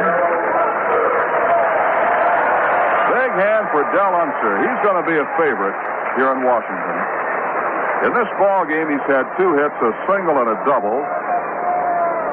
He plays center field like a greyhound. He moves, and he's got a good arm. He takes a strike over the inside corner. This Unser last year, you may recall, participated in 10 double plays and had 22 assists from center field.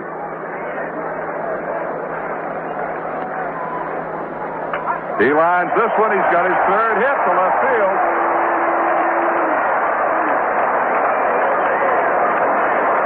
Single left for Unser, his 3rd hit of the ball game. Base hit number 5 for Washington. And it brings up Ed Stroud, the creeper. Stroud grounded out to Clark in the first inning, and then was robbed of a base hit on a diving, tumbling, somersaulting catch by Roy White in the 3rd. Oh, what a catch White made on that play. Stottlemyre from the stretch. Fastball is in, strike call.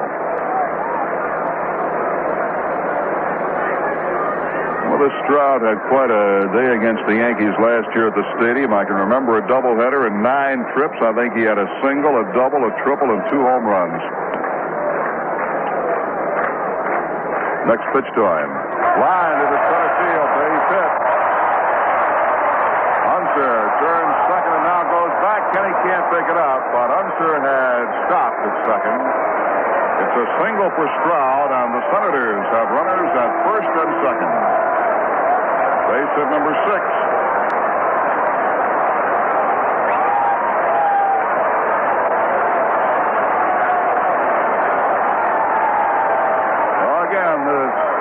Huge crowd comes to life.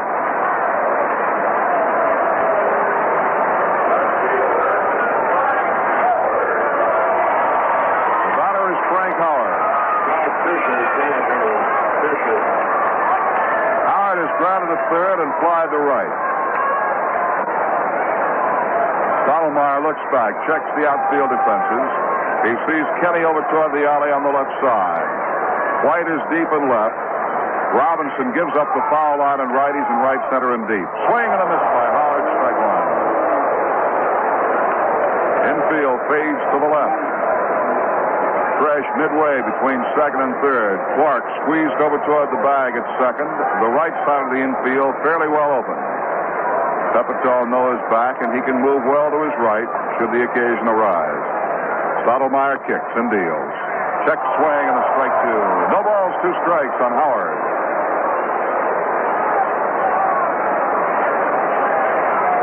Frank Howard led all the major leagues in homers last year with 44. Quick now, how many did he hit against the Yankees?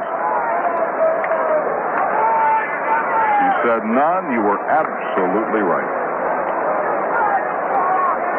Only team he did not homer against. 0-2 pitch to him. Swing and a miss. Stottlemyre got him. Third strikeout for Stottlemyre. And there are 2 down. The batter is Mike Epstein, who has walked and flied to Kenny in center.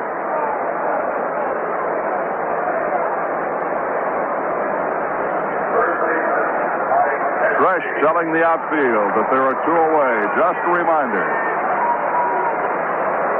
The outfield plays straight away on Epstein. Kenny right up the middle in deep center. The set by Stottlemyre and the pitch. Check swing, it's low, ball 1. The Yankee outfield really does not play Epstein as a strict pull hitter. Bill Robinson still is well over toward the alley in right center field.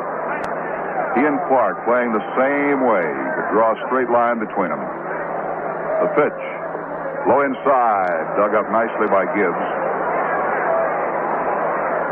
Shortstop Tresh is well over towards second base and deep. But Clark less than halfway between second and first. He favors the second base side of the infield. Set by Stottlemyre, 2-0 pitch to Epstein. Inside at the knees, ball 3. The only walk given up by Stottlemyre was to Epstein in the first inning. It was a semi-intentional walk. Well, had first base open and didn't want to give the left-hander too much to swing at, with the right-hander McMullen following. There's the set, 3-0 pitch. Strike call, caught the outside corner.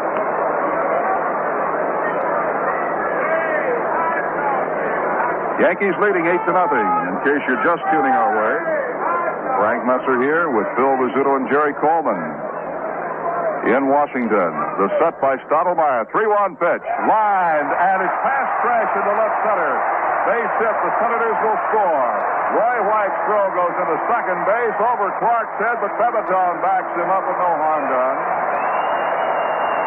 And the Senators have scored on a single by Mike Epstein. A line drive, Tresh dove for it and couldn't get it. Tresh made a valiant try to preserve the shutout for his close friend, Mel Stottlemyre, but could not quite reach it.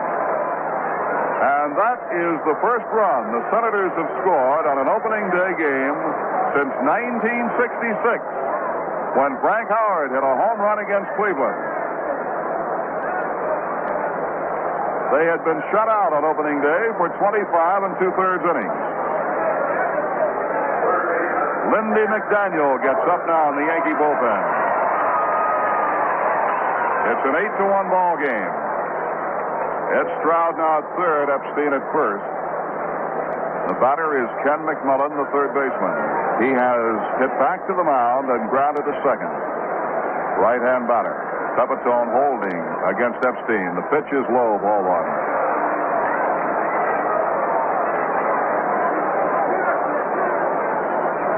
Senators now show 1 run on 7 hits. The Yankees have 8 runs on 7 hits.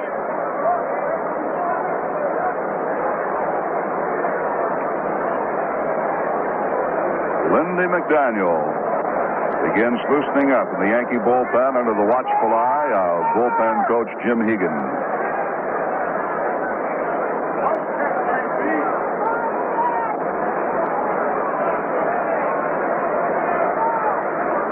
Runners at the corners, 2 down.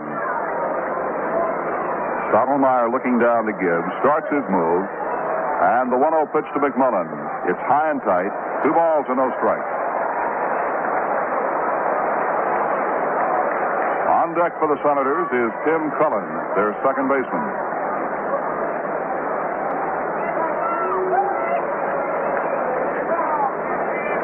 Third base coach Wayne Terwilliger has a word with the runner, Ed Stroud. The pitch to the plate, hit on the ground is short. Fresh has it, fires it to Clark. The force is executed at second on Epstein, and the side retired. Senators come up with 1 run on 3 hits. There were no Yankee errors, and 2 men are left on base.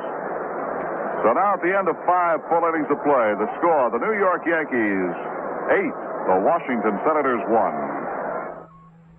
Atlantic has crossed the Pacific to bring fine imported china to your table. Delicate, translucent, fine china. And at an unbelievable low price.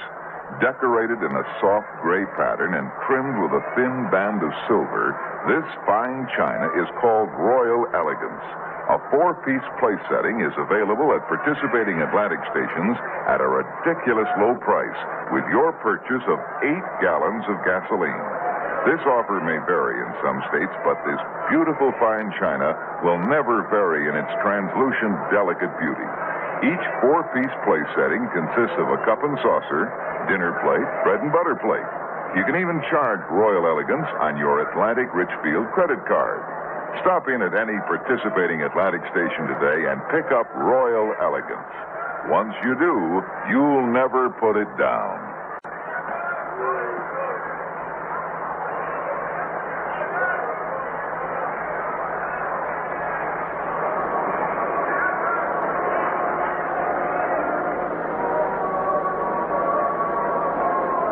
Jake Gibbs is set to lead off as we go to the 6th inning.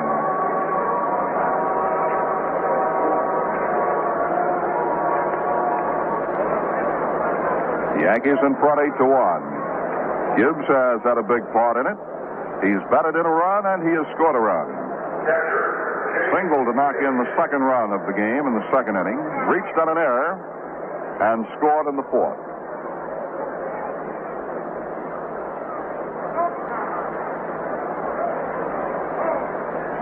Dick Bosman winds and deals. Gibbs looks, and a strike called across at the letters.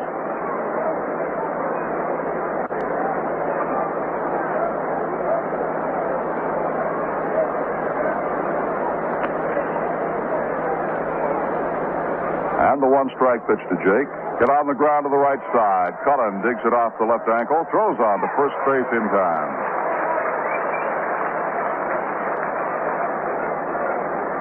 1 out, and Stottlemyre will bat.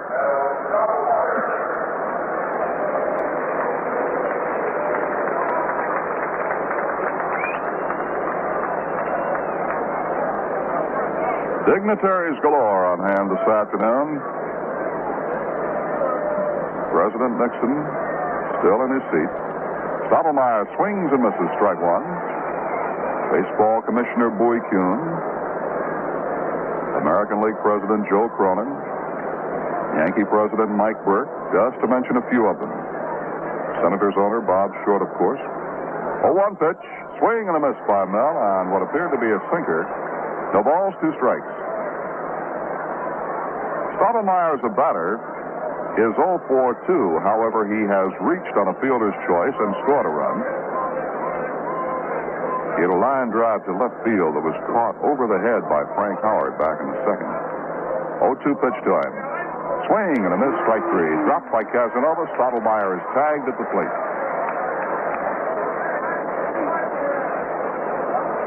Second strikeout for Bosman. Bosman now has retired everybody he has faced since coming on in relief of Humphreys in the 4th. He's retired 6 men. Second baseman Horace Clark knocked in a run with a single in the 4th inning, later scored run number 7 for the Yankees. The pitch to him, down low, ball 1. Clark is 1 for 3.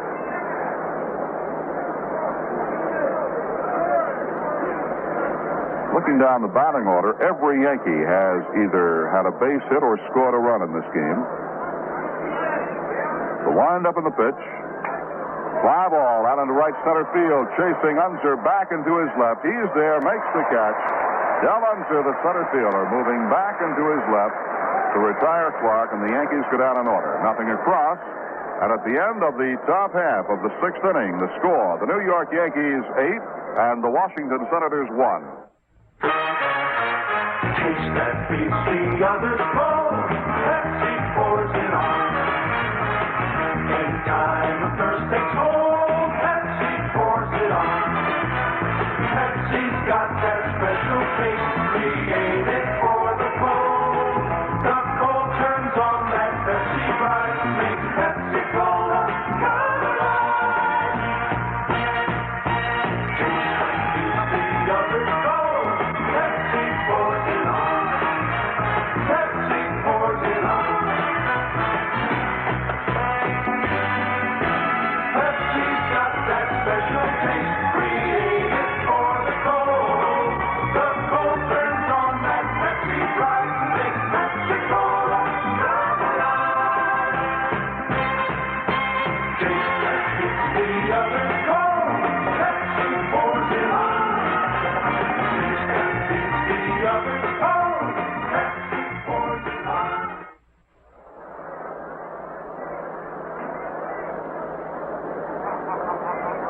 We have one change for the Yankees as we go to the bottom half of the 6th. Gene Michael replaces Tom Tresh at shortstop. Michael now at short, replacing Tresh. Gene Michael at short for the Yankees. Michael.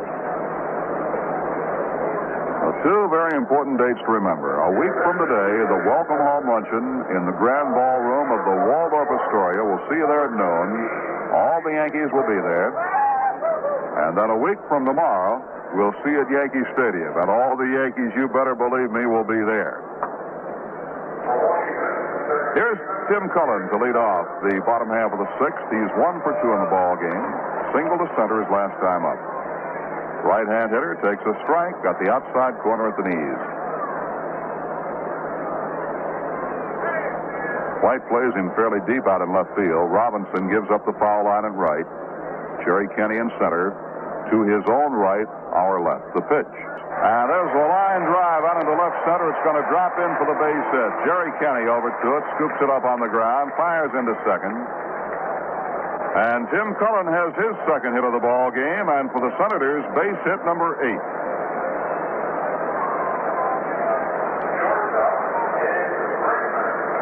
Now the shortstop, Ed Brinkman.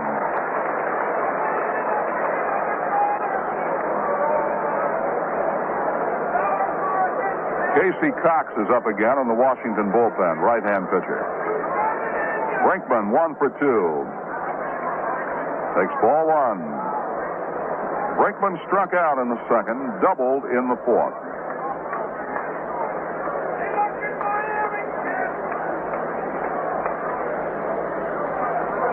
The pitch to him. Lined out in the right center. It's going to be in for a base hit. Bill Robinson cuts it off quickly. Fires back and Cullen holds at second. Brinkman has his second hit of the ball game.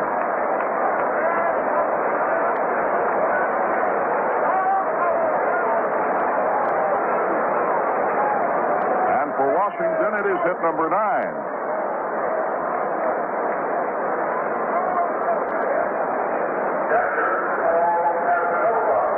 Now we have time called as center fielder Jerry Kenny comes in toward the Yankee dugout.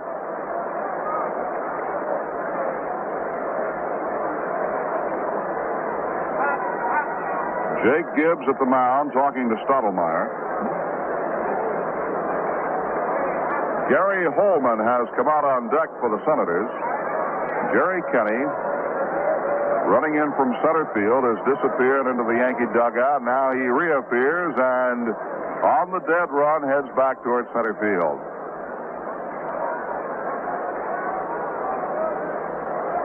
While we have a moment, let's pause right now. This is New York Yankee baseball, and we pause for station identification. Join me, Harry Downey, weekdays 10 to 11:30 a.m. here on WGY 810 on your dial, Schenectady.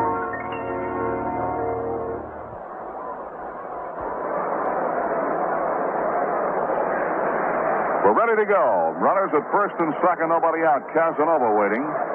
Stottlemyre off the stretch. Here's the pitch. He misses, ball 1.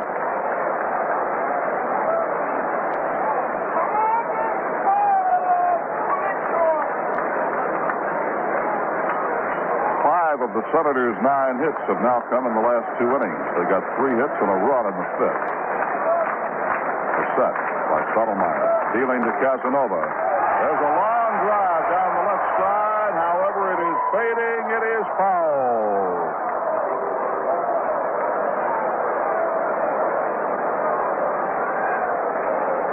Lindy McDaniel throwing again in the Yankee bullpen. Casey Cox warming up in the Senator bullpen, and Gary Holman, first baseman and outfielder, has come out on deck to bat for Bosman.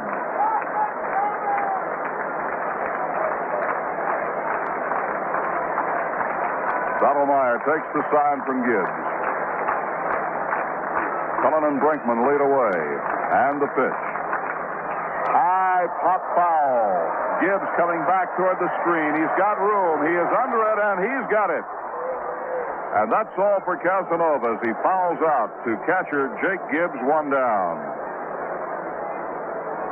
And we'll have Gary Holman batting for Bosman.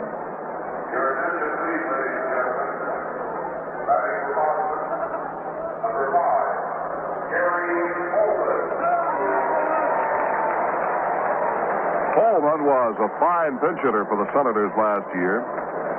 As a pinch hitter, he batted .344 with 11 hits and 32 trips. Left-hand hitter. Good first baseman, too. He swings to the first one, sends a long drive to left. White goes over, and White has it. Roy White coasted right with it, moving toward the corner and pulled it in. So Holman, first ball hitting, is retired. And there's that hand again for Del Unser, who is 3 for 3.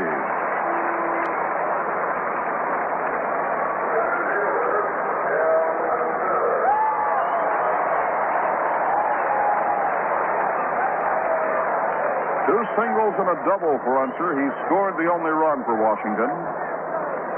He's up with runners at first and second, 2 outs, and the pitch is just off the outside corner, ball 1.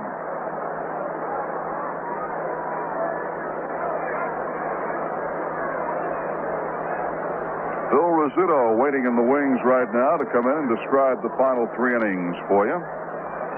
The 1-0 pitch on the way. It is low this time to the left-hand hitting Del Unser.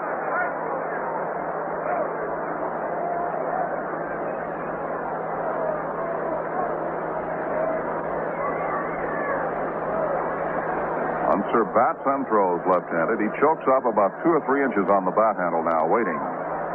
2-0 pitch. Swung on and looped foul to the seats off the third base side. 2 balls and a strike.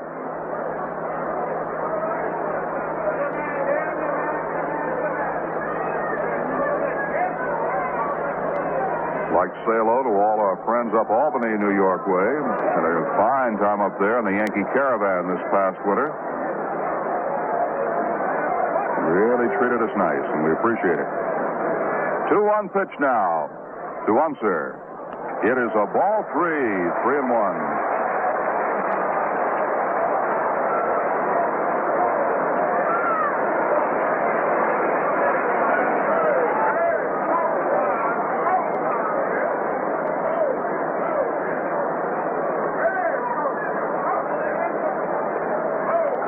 Second, Brinkman at first, 2 outs. The set by Stottlemyre on the pitch, hit on the ground toward Clark. He's got it, flips it to Michael. Force play at second on Brinkman, and the side is retired. So Unser is retired for the first time in this game, and for the Senators in the bottom half of the 6th inning. No runs, despite 2 base hits. There were no Yankee errors, and 2 men are left on. At the end of 6 full innings, the score, the Yankees 8 and the Senators 1. Totals on this ball game right now. For the Yankees, 8 runs, 7 hits, no errors. And for the Senators, 1 run, 9 hits, and 2 errors. The Senators have had the opportunities. They have left so far 9 men on base. The Yankees have left 2 on base. Pasquale started for the Senators, gave up 4 runs on 5 hits. Humphreys gave up 4 runs on 2 hits. Stottlemyre has allowed the Senators 1 run on 9 hits.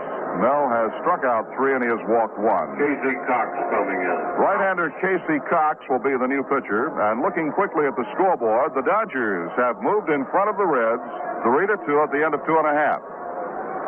Don Drysdale pitching for L.A. Gary Nolan for Cincinnati.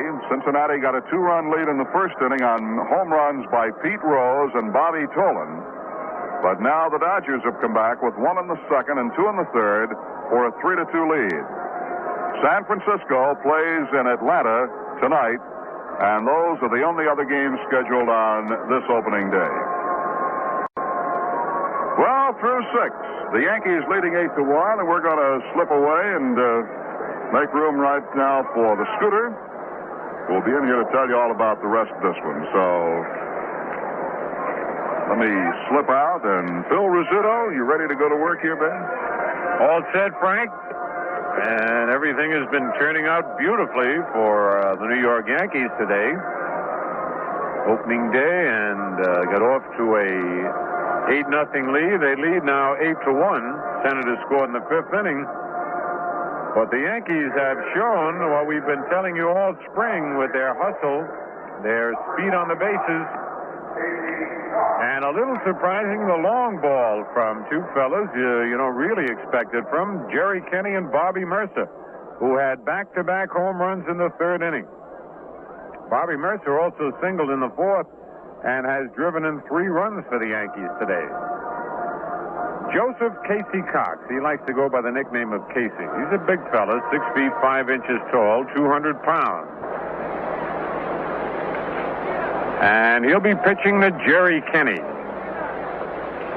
Jerry lined hard to center field his first time up, lined a homer into the right field bleachers against the scoreboard, actually not in the bleachers, and then popped to third base in the 4th inning. Sun shining brightly. We couldn't ask for a better day today in the nation's capital. Full house. Casey Cox, the first pitch to Kenney is low, ball 1. Ken McMullen playing very shallow at third base. So is Brinkman at shortstop. Kenney with that good speed. Pitch by Cox. It's outside and high, ball 2. 2-0.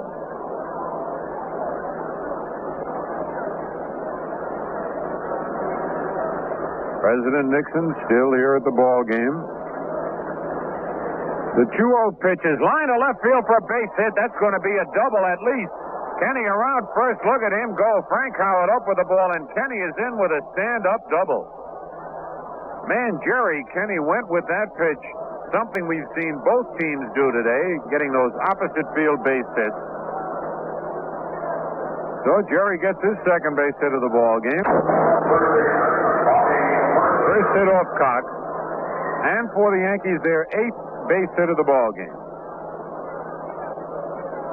Here's Bobby Mercer, fly to center, hit a long home run in the upper deck in the third, and single to right to drive in 2 more in the fourth. The pitch is low and inside, ball 1. One of those games, the Yankees took advantage of their base hits, a couple of miscues by the Senators.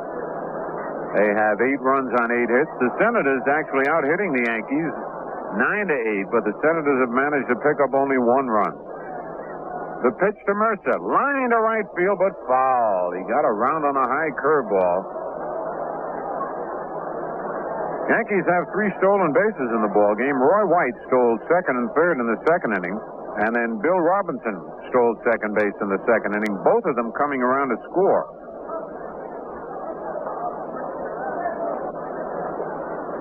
On deck is Roy White. Stretch by Casey Cox.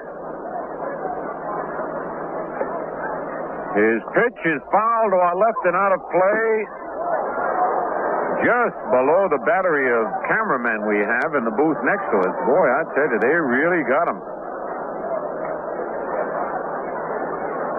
They got him all over the ballpark. Vince Lombardi is here today. He's always been a great baseball fan. Remember when he was mentioned as a possible candidate for commissioner of baseball, he was very excited. The pitch, swing and a miss. He went after a high outside curveball. So Bobby Mercer is struck out. And the batter now, Roy White. Roy 0 for 2. Walked in the second, bounced to second in the third, and popped to second in the fourth.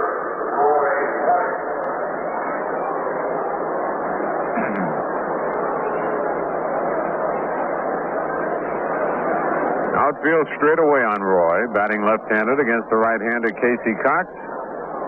On deck, Joe Pepitone.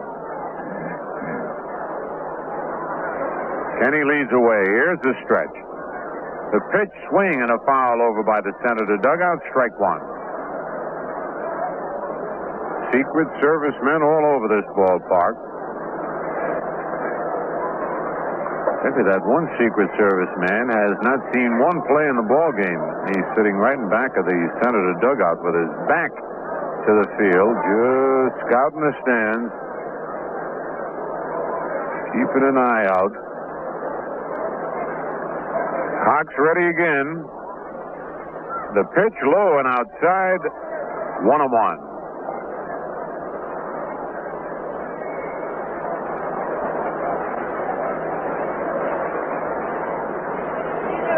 They are taking no chances. I was down the field before the game started, walking around, didn't have my field card out. The big red card, and I had a hand put on my arm by a Secret Service man. He said, "Let me see your card, please," and I whipped it out in a hurry. Outside. 2 balls and a strike.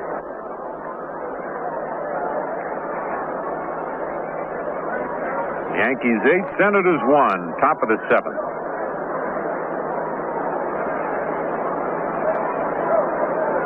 Hunter plays deep center field here at the stadium. Stretch by Cox. His pitch is foul down the left field line. That'll go into the seats and out of play. Well back in the crowd. Count is even on Roy White, 2-2.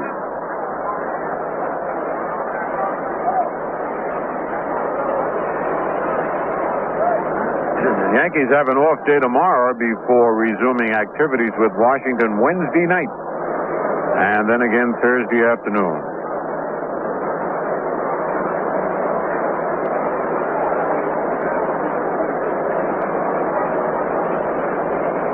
All right, Cox gets the sign from Casanova. Checks Kenny at second base.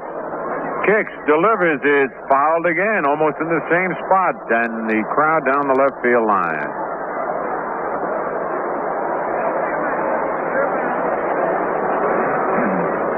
It's a beautiful ballpark, Robert Kennedy Memorial Stadium, as they've renamed it. Used to be D.C. Stadium.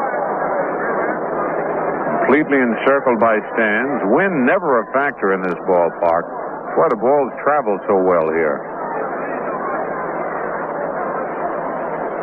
All right, Cox ready again. His 2-2 pitch is foul to our left and out of play. Roy's just slapping at that ball. With 2 strikes on him, he's trying to protect the plate.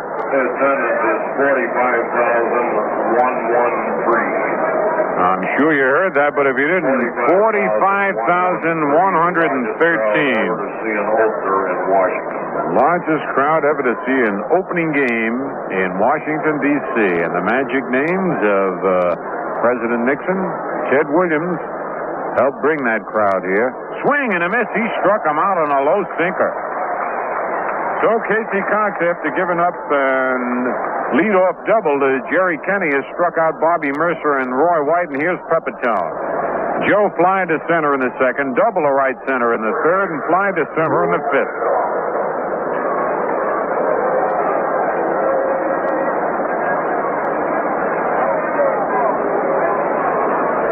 Two men are out. The reason for the overcapacity of the normal seating capacity of the ballpark is the fact that football seats were used on the lower level back of the baseball seats. All right, you heard that announcement in the background. The pitch by Cox is low and inside, ball 1. On deck, Gene Michael, who went in to replace Tommy Tresh. As you heard, Tommy had been feeling terrible. He did not play in yesterday's game against the Giants. He was a doubtful starter today, but he did and drove in the first run of the ball game. Pitch to Pepe. Pop foul. Might be playable. Mike Epstein over in front of the Senator dugout makes the catch in foul territory. So for the Yankees, no runs on a base hit. There were no errors and a man left. And the score now at the end of 6.5 innings, the Yankees 8 and the Senators 1. Mel Stottlemyre will be pitching to Ed Stroud, Frank Howard, and Mike Epstein here in the bottom of the 7th. The Yankees leading 8-1. All the teams will have the little emblem on their left sleeves signifying the centennial year of baseball, 100 years. The umpires, I notice, are wearing them on their right sleeve, just to be a little different. We have 5 umpires in today's game, 1 down the left field line. The first pitch to Ed Stroud is strike 1 call. Stroud has bounced to second. Fly to left field, where Roy White made a spectacular diving, tumbling one-hand catch and then single to center. Pitch one down the left field line. Roy White starts in, goes back on the warning track, back, makes the catch right against the fence. Couldn't go back another inch. Stroud laid the wood to that one, almost had himself an opposite field home run. Roy White, though, playing it very well, leaned against the fence to make the catch, and it's one away, and here's Frank Howard.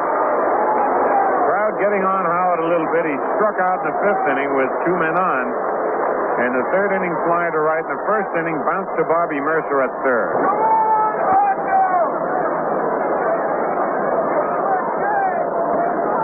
Fans in the sunshine really enjoying this shirt sleeve weather.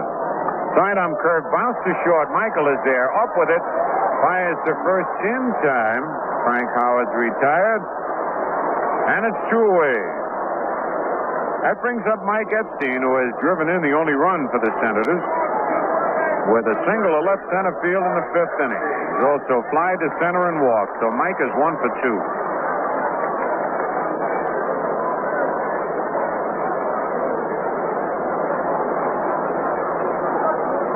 Two men out, nobody on. Stottlemyre's pitch is low, ball 1. On deck, Ken McMullen.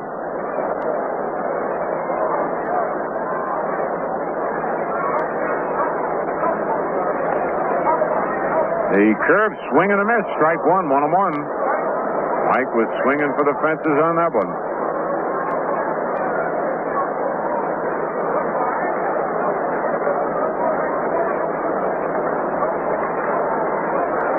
They play Epstein just about straight away. Give him a lot of room down the right field and left field line. Curve bounce foul down the right field line. A ball and 2 strikes.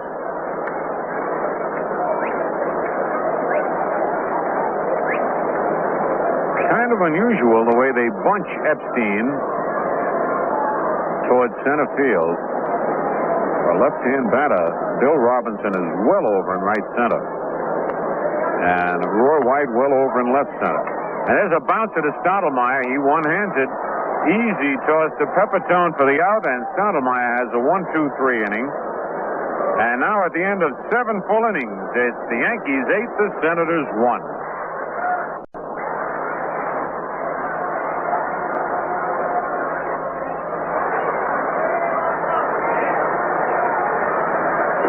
Ready for the top of the 8th inning. Yankees leading 8-1 in the opening game of the season.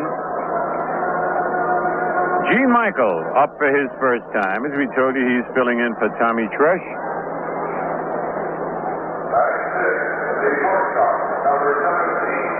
Tommy's been up 3 times with 1 base hit. Gene, a switch hitter, batting left-hander.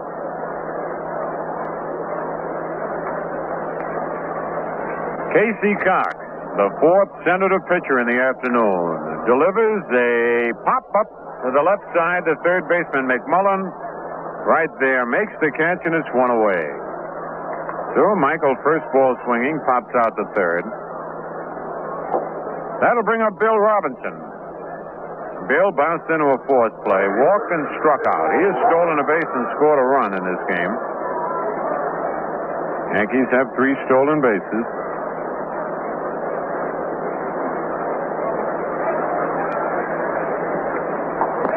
Cox into the windup. His pitch is inside, ball 1. Both bullpens are heating up. Plenty of action. 2 pitchers in each bullpen. Don Notabot, Joe Vrbanek up for the Yankees. Robbie takes a pitch outside. Ball 2, 2-0. They got a left-hander throwing easily in the Senator bullpen. Frank Bertena. The pitch is right down the middle, strike call. Casey Cox is scheduled to be the 5th hitter next inning, and Ted Williams figures if they get some men on, he'll pinch hit for the pitcher. The 2-1 delivery, strike 2 call, 2-2. Robbie took 2 fastballs right down the pipe. On deck, Jake Gibbs.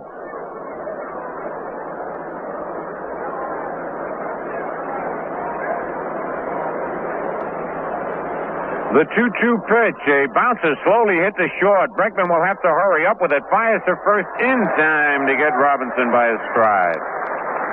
2 away. And it brings up Gibbs. Jake single to left in the 2nd inning. Reached on an error in the 4th. And bounced to second base in the 6th.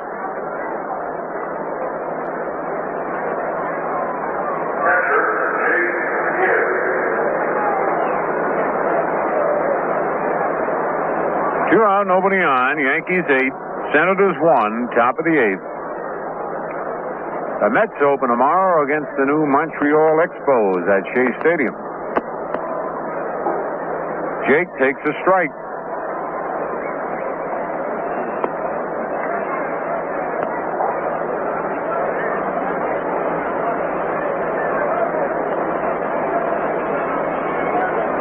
A pitch missed everybody, hit the screen, 1-1. At the end of 3.5 innings now, it's the Dodgers 3 and the Cincinnati Reds 2. Drysdale against Nolan. Pete Rose and Bob Tolan homered in the 1st inning for Cincinnati.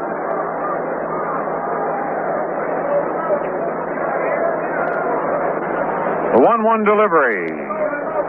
Slow curve high, ball 2, 2-1. A reminder, don't forget the big welcome home luncheon for the Yankees at the Grand Ballroom of the Waldorf Astoria on Monday, April 14th. Joe Garagiola will be the MC. Mayor Lindsay will be there. Mike Burke, all the Yankees. And Ted Williams. And there's a base hit over third down the left field line. That'll be a double for Gibbs.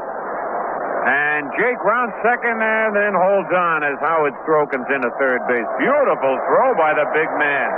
from the fence in deep left field, right to third on a fly. So Gibbs going to the opposite field. Doubles the second hit off Casey Cox. Been a lot of opposite field base hits in this game. And I think the hitters are getting a little smart now. They've been swinging for their toes for those home runs. And the averages have been dwindling. But now they're going with the pitch. And as you can see, each team has 9 base hits. Here's Stottlemyre. Mel line to left. Bunted into a fourth play and struck out. 2 men are out. Gibbs at second. The pitch to Stottlemyre outside. Ball 1. Horace Clark on deck.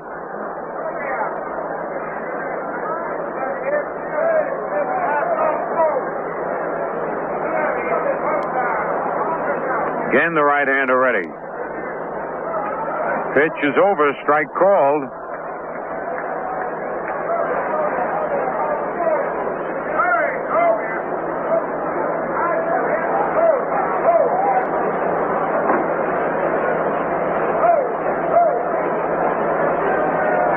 Ready for the 1-1 pitch. Swing and a foul back upstairs, out of play. And in the upper deck, had it dropped it, it went down below. Somebody gave President Nixon a glove, and every once in a while he puts it on. He's been happy as a young boy watching this ball game, smiling, talking to everybody. Really having a picnic.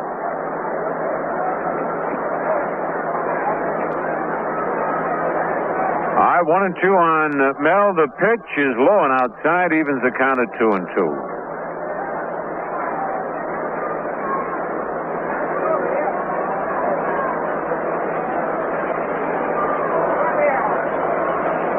Jake Gibbs, good size lead off second base. They're not trying to hold him too close. Ready for the 2-2 pitch. Foul back upstairs, out of play. Mel just trying to chop at that ball.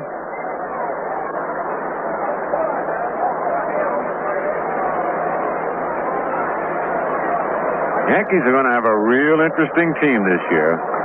They keep getting the good pitching with the speed they've got. It'll make a lot of teams worry.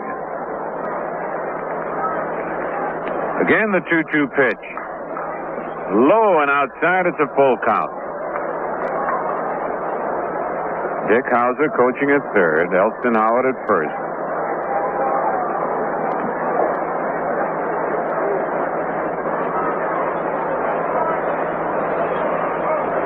Cox shakes off one sign. Now he's got the one he likes. Checks Gibbs at second. His pitch, low, ball 4. Stottlemyre works his way on with a base on balls. That's first walk given up by Casey Cox, and it brings up Horace Clark. Horace, 1 for 4. He's flied to center twice, bounced to first, single to center, has driven in a run and scored a run.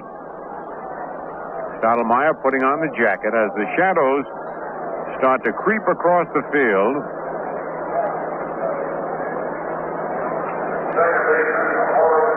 Beautiful ballpark. It's 335 down each line, 378 in right center, 381 in left center, and 410 to straightaway center.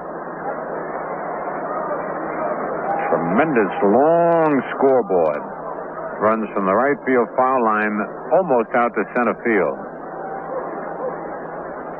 Runners at first and second, 2 out. Pitch to Clark, low, ball 1.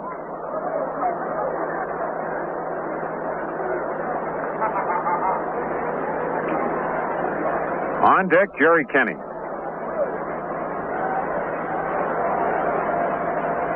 Runners lead off first and second. Cox delivers, hits as bad as he tries to check, and right into the stands. And boy, I'd hit a kid right in the hands. He was just getting ready, it looked like, to take a picture. Didn't have time, but he's lucky that it hit him in the hand. He's got a camera, never hit the camera. That could have been dangerous had he had the camera up to his face, because he's wearing glasses, and now he's got the camera set right at the hitter. Shaking that left hand. The pitch is high, ball 2, 2-1. Usher goes down to find out if he's all right, and he is.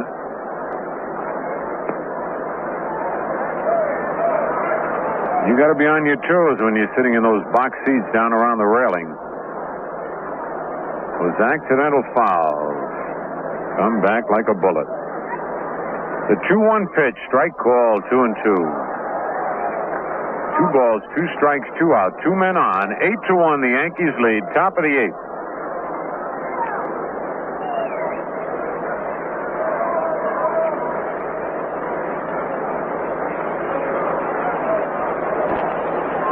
Clark digging in at the plate. Stretched by Cox. His pitch, swing and a miss. He struck him out. And that's strikeout number 3 for Casey Cox. For the Yankees, no runs, 1 base hit, no errors, and 2 men left. And the score now at the end of 7.5. The Yankees 8, the Senators 1. Ken McMullen leads it off for Washington as they trail 8-1 here in the bottom of the 8th. McMullen 0 for 3, hit to the box, bounced to second, and bounced to short. Mel Stottlemyre's been in there all the way. His curve is over, strike call.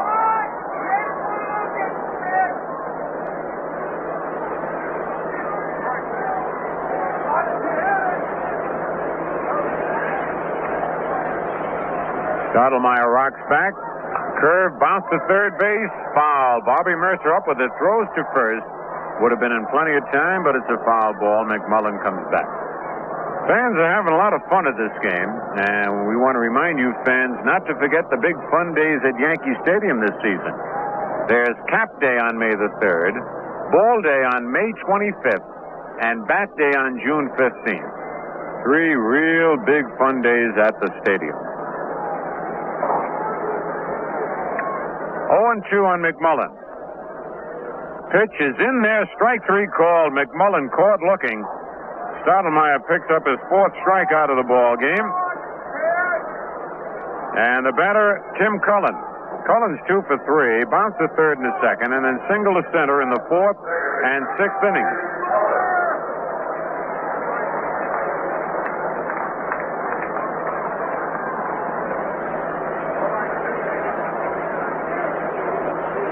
Cullen takes a pitch low, ball 1. Stottlemyre has had only 2 innings in where he's retired the Senators 1-2-3. That was the 2nd inning, and last inning, the 7th. His pitch is line to left field, a base hit. Cullen's third base hit of the ball game. He and Unser now have 3 hits apiece. And that's the 10th hit off Mel Stottlemyre. Here's Ed Brinkman, who has 2 base hits. Struck out in the 2nd, double to left in the 4th, singled to right center field in the 6th.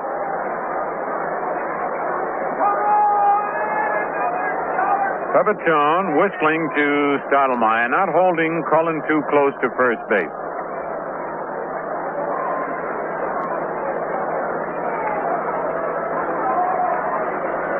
Stretch by Stottlemyre.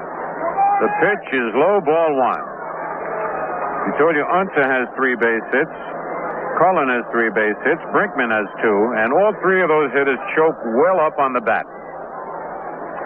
Just meeting that ball.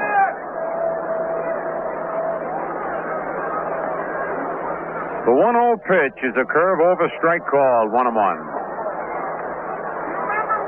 On deck, the catcher, Paul Casanova.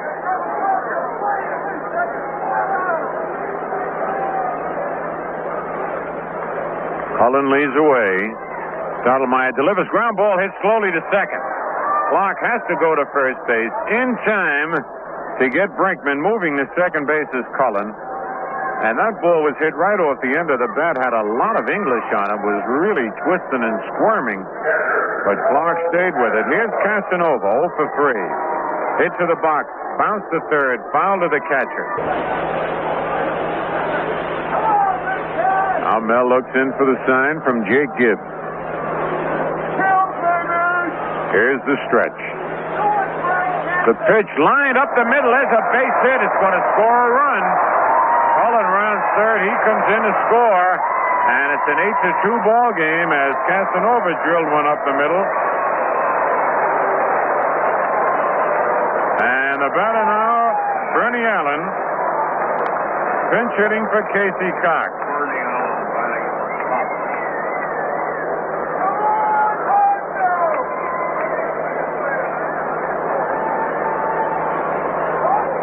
Allen, the left-hand batter. 11 hits now for the Senators, only 2 runs. Yankees have 9 hits and 8 runs.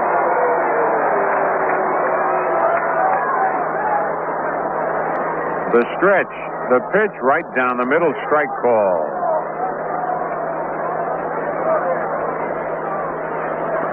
Frank Bertena, the left-hander, loosening up for the Senators, and Lindy McDaniel in the Yankee bullpen. Pitch is bounce foul. Nellie Fox to his left has it. 0-2 the count. Nellie flips it to Pepitone, who fires it back to Stottlemyre. On deck, Del Unser.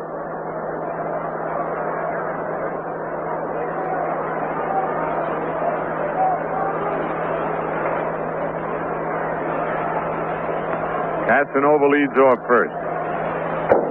Pitch is lined, a base hit to right field. Stopping at second base, Casanova. And that's the 12th hit for the Washington Senators.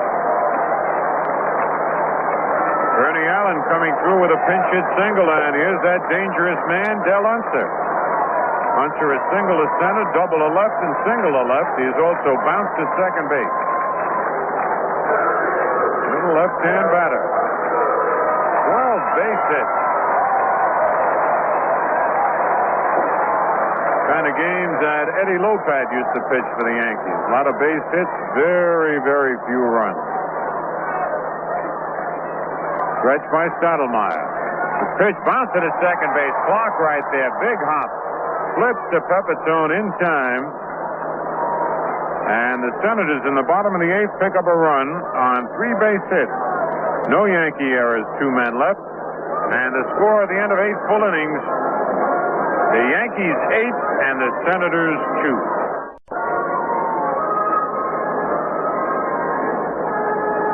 Well, we're going to have a new pitcher coming on for the Washington Senators. And for the Yankees, it'll be Jerry Kenney, Bob Mercer, and Roy White to face who's ever coming in.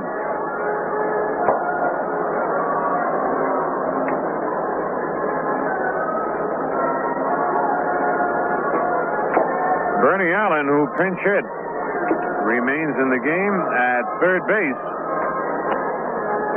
Bernie Allen at third, Higgins pitching. And Dennis Higgins is coming in to do the pitching.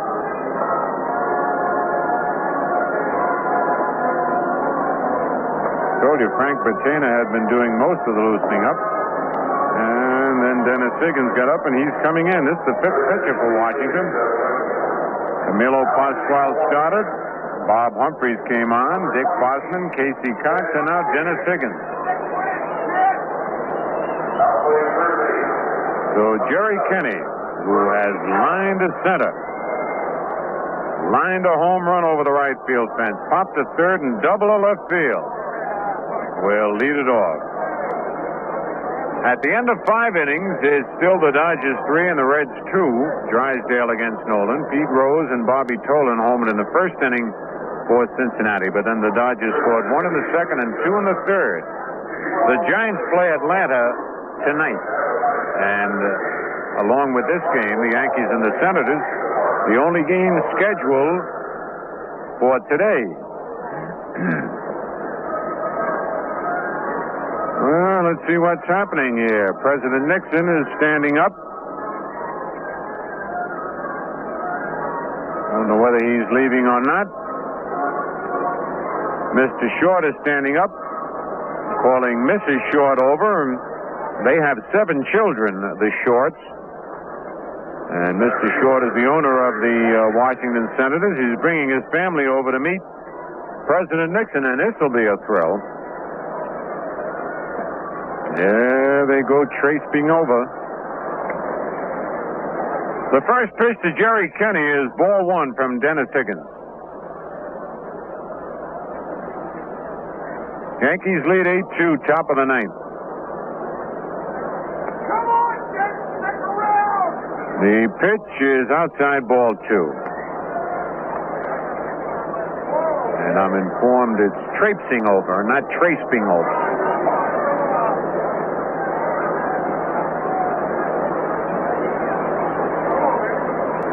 The 2-0 delivery. Line to center field. Right there is Unser, though. Sinks and he makes the catch. Boy, that Kenny has hit the ball right on the button 4 times today. 4 of the 5 times.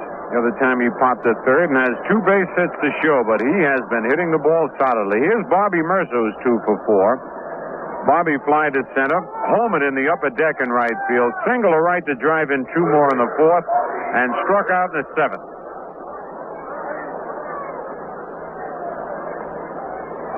Strike 1 to Bobby. Roy White on deck. Higgins with the no wind-up delivery. Swing and a miss at a fastball. Strike 2. Higgins taking no time out on the mound. Rocks back. The pitch is high, ball 1.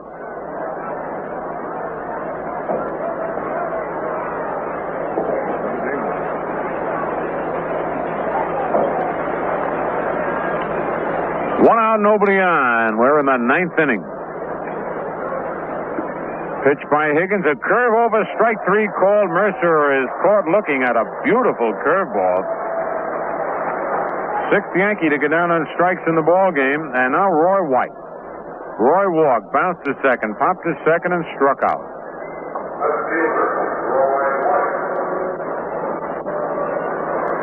Yankees lead 8-2. Pepitone on deck.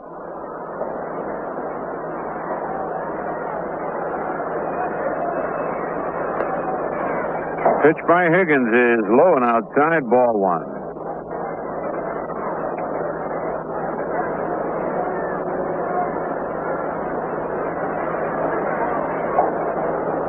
Higgins rocks back, kicks, delivers a foul just below it.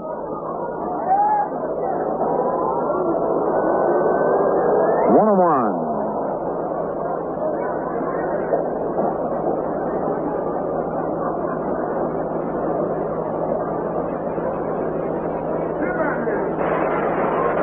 Here's the windup. The pitch is low, ball 2, 2-1. 2 out, nobody on.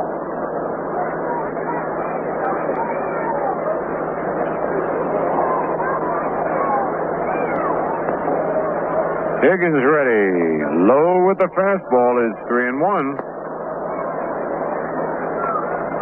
Casanova fires that ball back to his pitches. They got to be alert.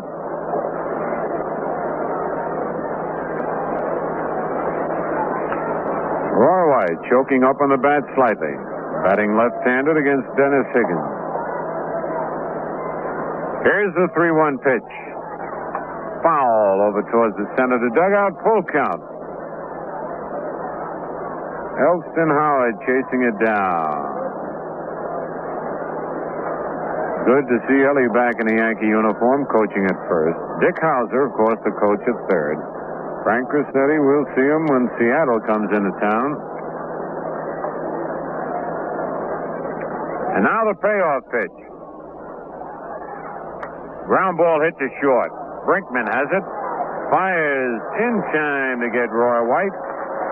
So the Yankees are down in order here in the top of the 9th inning. And at the end of 8.5 innings, the Yankees 8, the Senators 2.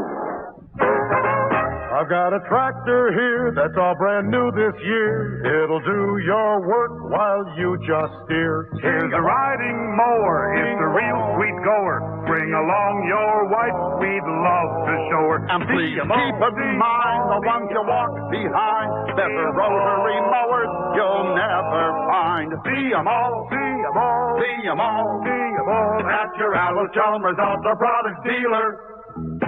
This season, there's something really new in riding mowers. The Scamper. Push the control stick forward and go. Pull it back, you're in reverse. No clutching, no stopping. Spin around trees. Whip along flower beds. With the Scamper riding mower's new automatic drive, you're really in command. Give it a whirl soon at your Alice Chalmers Outdoor Products dealer. And while you're there, see 'em all. Rotary mowers, Riding mowers, lawn and garden tractors, at your Alice Chalmers Outdoor Products dealer.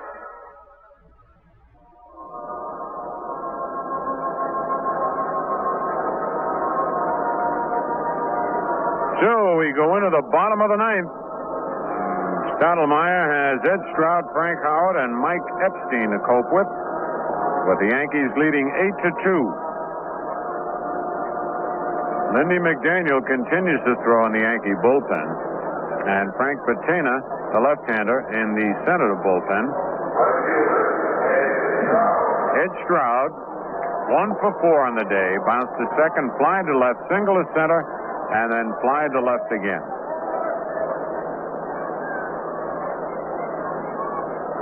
Pitch to Stroud, a curve inside ball one. All the cameramen popping out of the center of the dugout again, ready to take pictures of President Nixon making his exit.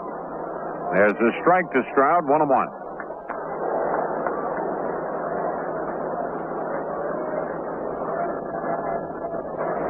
I know he's still there, Sandy, but you weren't listening. I said they're getting ready to take his picture when he makes his exit. Bouncing ball in the hole, base hit to left field.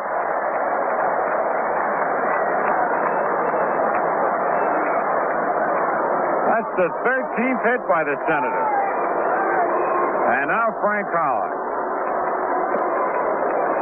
Getting kind of a rough treatment from the fans here. He's 0 for 4. Bounced to third, fly to right, struck out, and bounced to short.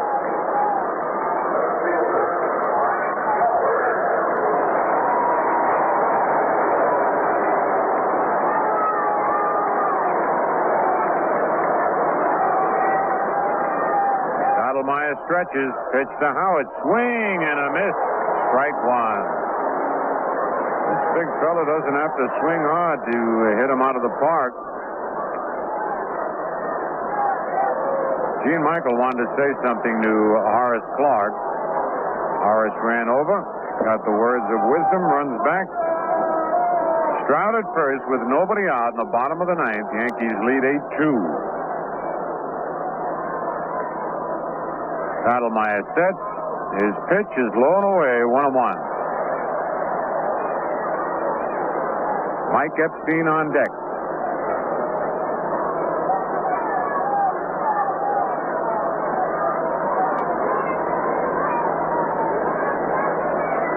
Here's the stretch. Pitch is hit deep to center. This one's gone. A line drive over the center field fence. Oh, holy cow, did he hit that one.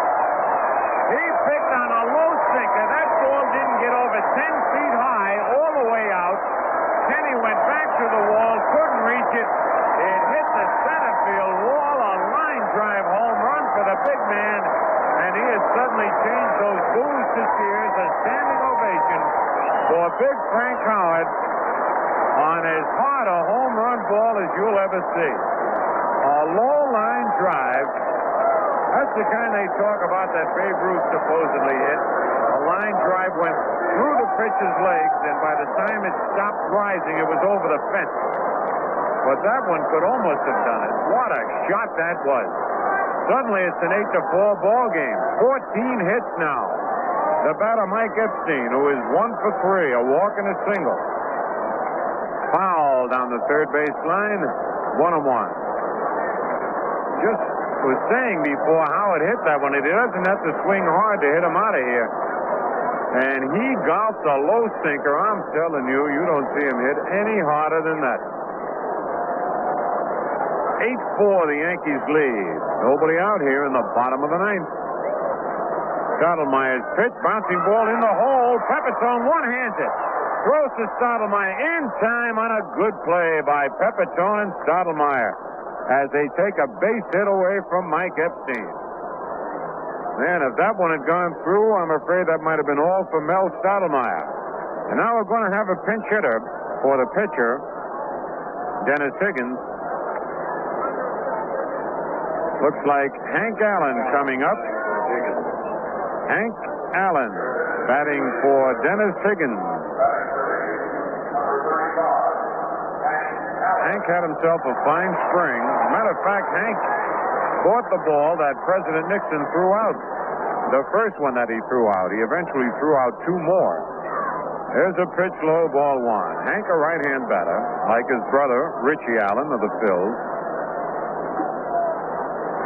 He's bigger and stronger than his brother Richie, but he doesn't hit like his brother. Bouncing ball at second. Clark gets the big hop. Throws to first in time, and it's 2 away.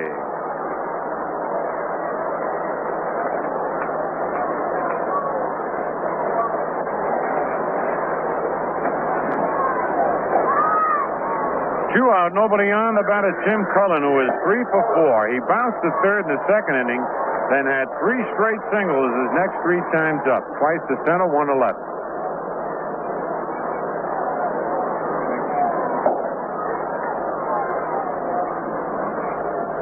The pitch is strike 1 to Tim Cullen.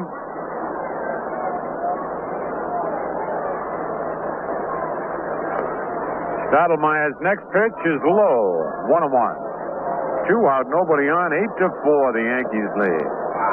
Well, I tell you, these Senator fans shouldn't be too disappointed, even though they're trailing 8-4. Foul back, 1 ball, 2 strikes. Their team has come up with 14 base hits. That's an indication that they've learned something from Ted Williams. And if they hit like this all year, they're going to win a lot of ball games. And by the same token, the Yankee fans should take heart, making their hits count.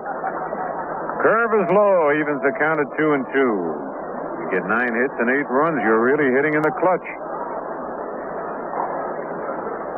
2 balls, 2 strikes, 2 out. Pitch by Stottlemyre. Just outside. Man, that was close. I don't know how he laid off that one. Full count, 3-2.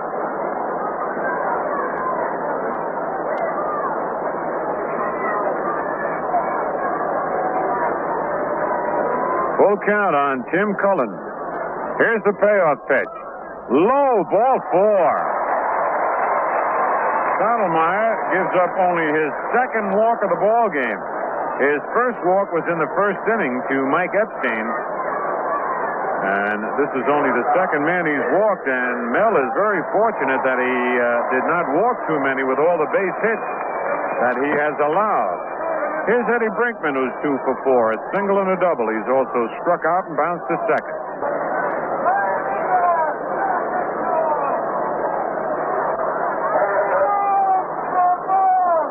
All right, Mel looks in for the sign. Here's the stretch. The runner goes. The pitch is hit deep to left center field. Roy White back there. He's there. Makes the catch. And that ends the ball game. But the Senators pick up 2 runs. On 2 hits, no Yankee errors, a man left, and the final score of the game, the Yankees 8, the Senators 4. And now this is Phil Rizzuto speaking for Jerry Coleman and Frank Messer, saying so long from Robert F. Kennedy Stadium in Washington, D.C.